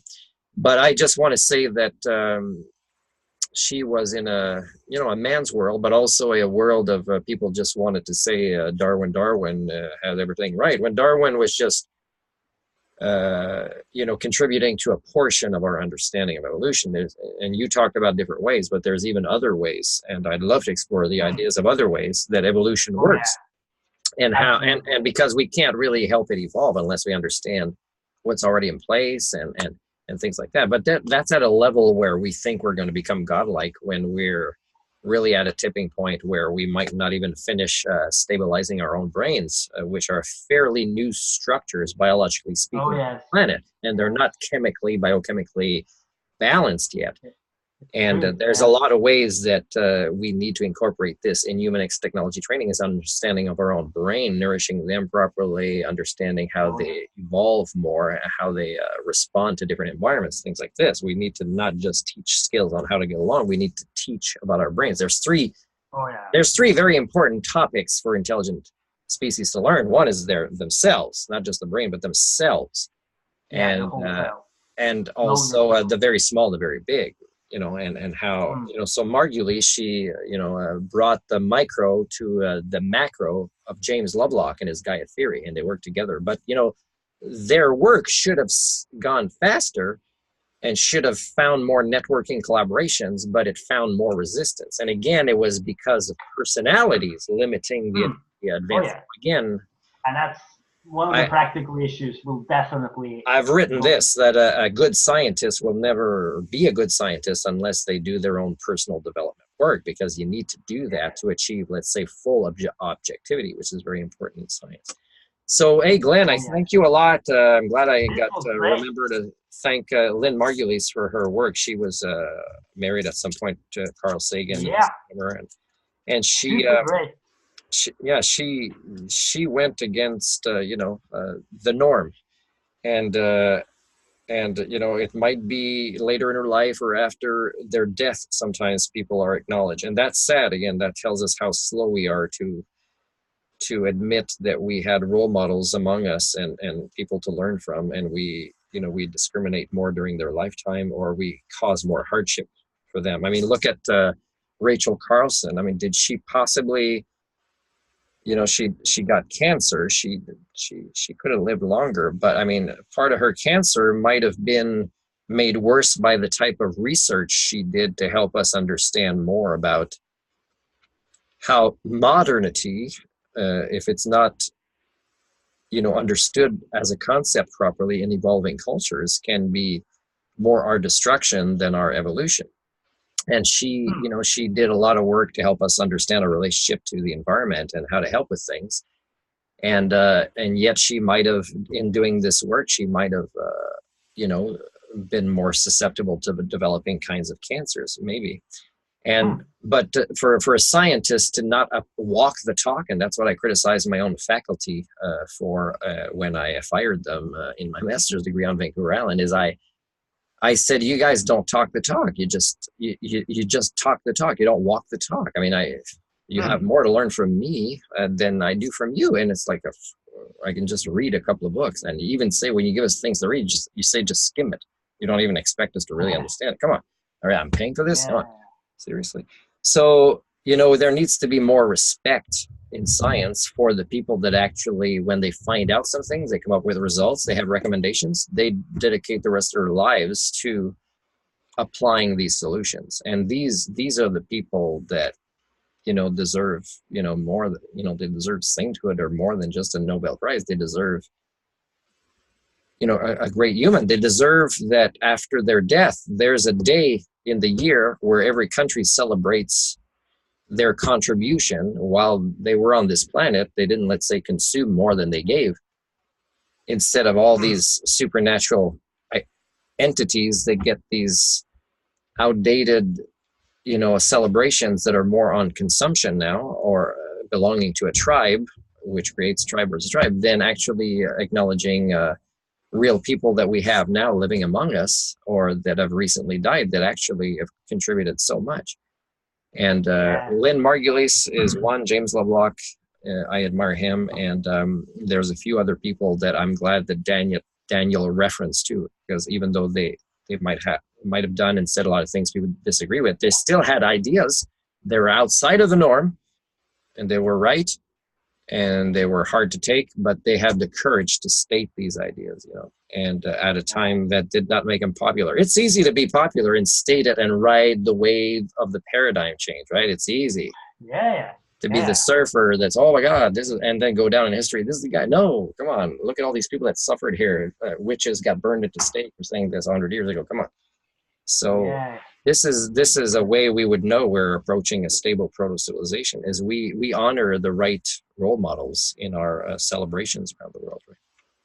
Yes, I think that's what we need to do now, actually, where we begin to honor the right model. Are you saying there's going to be an Asgardian Thor, Odin, Loki day in Norway now? I don't Thor, know. Loki, and Loki was not too bad in the Avengers movies. Yeah, I don't think there's a day like that now. But between you and your brother, who's Thor and who's Loki? Wow. Don't answer if it gets you in trouble. Don't answer. Yeah. Let's say my dad's. Maybe I'm Loki, I guess. You're who? I don't know. You're what? Loki, perhaps. You are? Oh. I don't know. Well, we'll see. We'll see. Well, anyway, this was great, and I think we already have sort of staked out a good topic. So for the next talk, because this is super interesting to just. Do I have to wear a shirt next time? Because you made me look bad wearing a shirt. Oh man. No, maybe I just need to not wear a shirt. Okay. We can wear whatever we want. So don't need to shave. My beard is in honor of Jonathan Livingston Seagull. See, our minds are blending. His mind is up here with mine. We're both lifelong learners, learning from. Jonathan Livingston Seagull. Check that out. His book was probably translated in your language there. So it was actually, I just recently found that it was also in Japanese, and it is in Korean, and it's been a very popular book, and it encourages lifelong learning. So it's very important. I try to promote it with teachers and students. So this is my little seagull mustache, okay? Seagull mustache, yeah, it looks good. Good facial hair. Before we end the recording, I actually have one idea which I haven't even mentioned once this conversation, and I think I'm just going to plant it as a seed at the end and let it hang in the air. And it was an idea which came to me very strongly yesterday as I listened to the talk with Dennett, that this idea put together with the ideas of Dennett suddenly make those ideas much more meaningful in a different way. And this idea is that information and maybe even organic life and what we call matter is essentially patterns of movement in space, like music. So the idea is that life is made of music. I think that's the simple way to formulate it. And I'm just throwing it out at the end of the year, so maybe we'll think about it. And that seems to go well along with the rest. And this conversation has, of course, been a very wonderful musical in itself. You have a better headset than me. I broke mine a couple of weeks ago. I don't have the money to fix it, but if I go back to Canada, I know the company that sold me this is very good at honoring warranties even after a while. So, but right now, right now, the music I listen to is when I go to karaoke here. But I understand your point, and I do understand that relationships between not just matter or energy, but concepts, how they interact with each other. Yeah, you can make grand unification theories in both cosmology and the social sciences with this kind of approach. Relationships between things, and yeah. Moving. And again, if we want to break it down to a simple science, it's cybernetics. But cybernetics becomes so complex that there's no way you can explain what cybernetics is and then apply it to something so big. You have to really progress a lot in that two people can be in the same conversation and go from the basic premise of cybernetics, which could be just simple information exchange relationships, to something as complex as social grand unification theories or cosmology. But relationships, again, collaboration, again, we're not the center of the universe. All these things that are less anthropocentric will just make us do a lot more progress, like ecocentrism and just understanding that we're all interconnected. We might need more than just one conversation before we really figure out the grand unification theory. But I think we've already found some very good seeds that might get us there. So, so on that note, thanks. Thank you, Glenn. And till next time, we will continue the conversation. And with that, I finish the recording. I'm finishing mine too as well.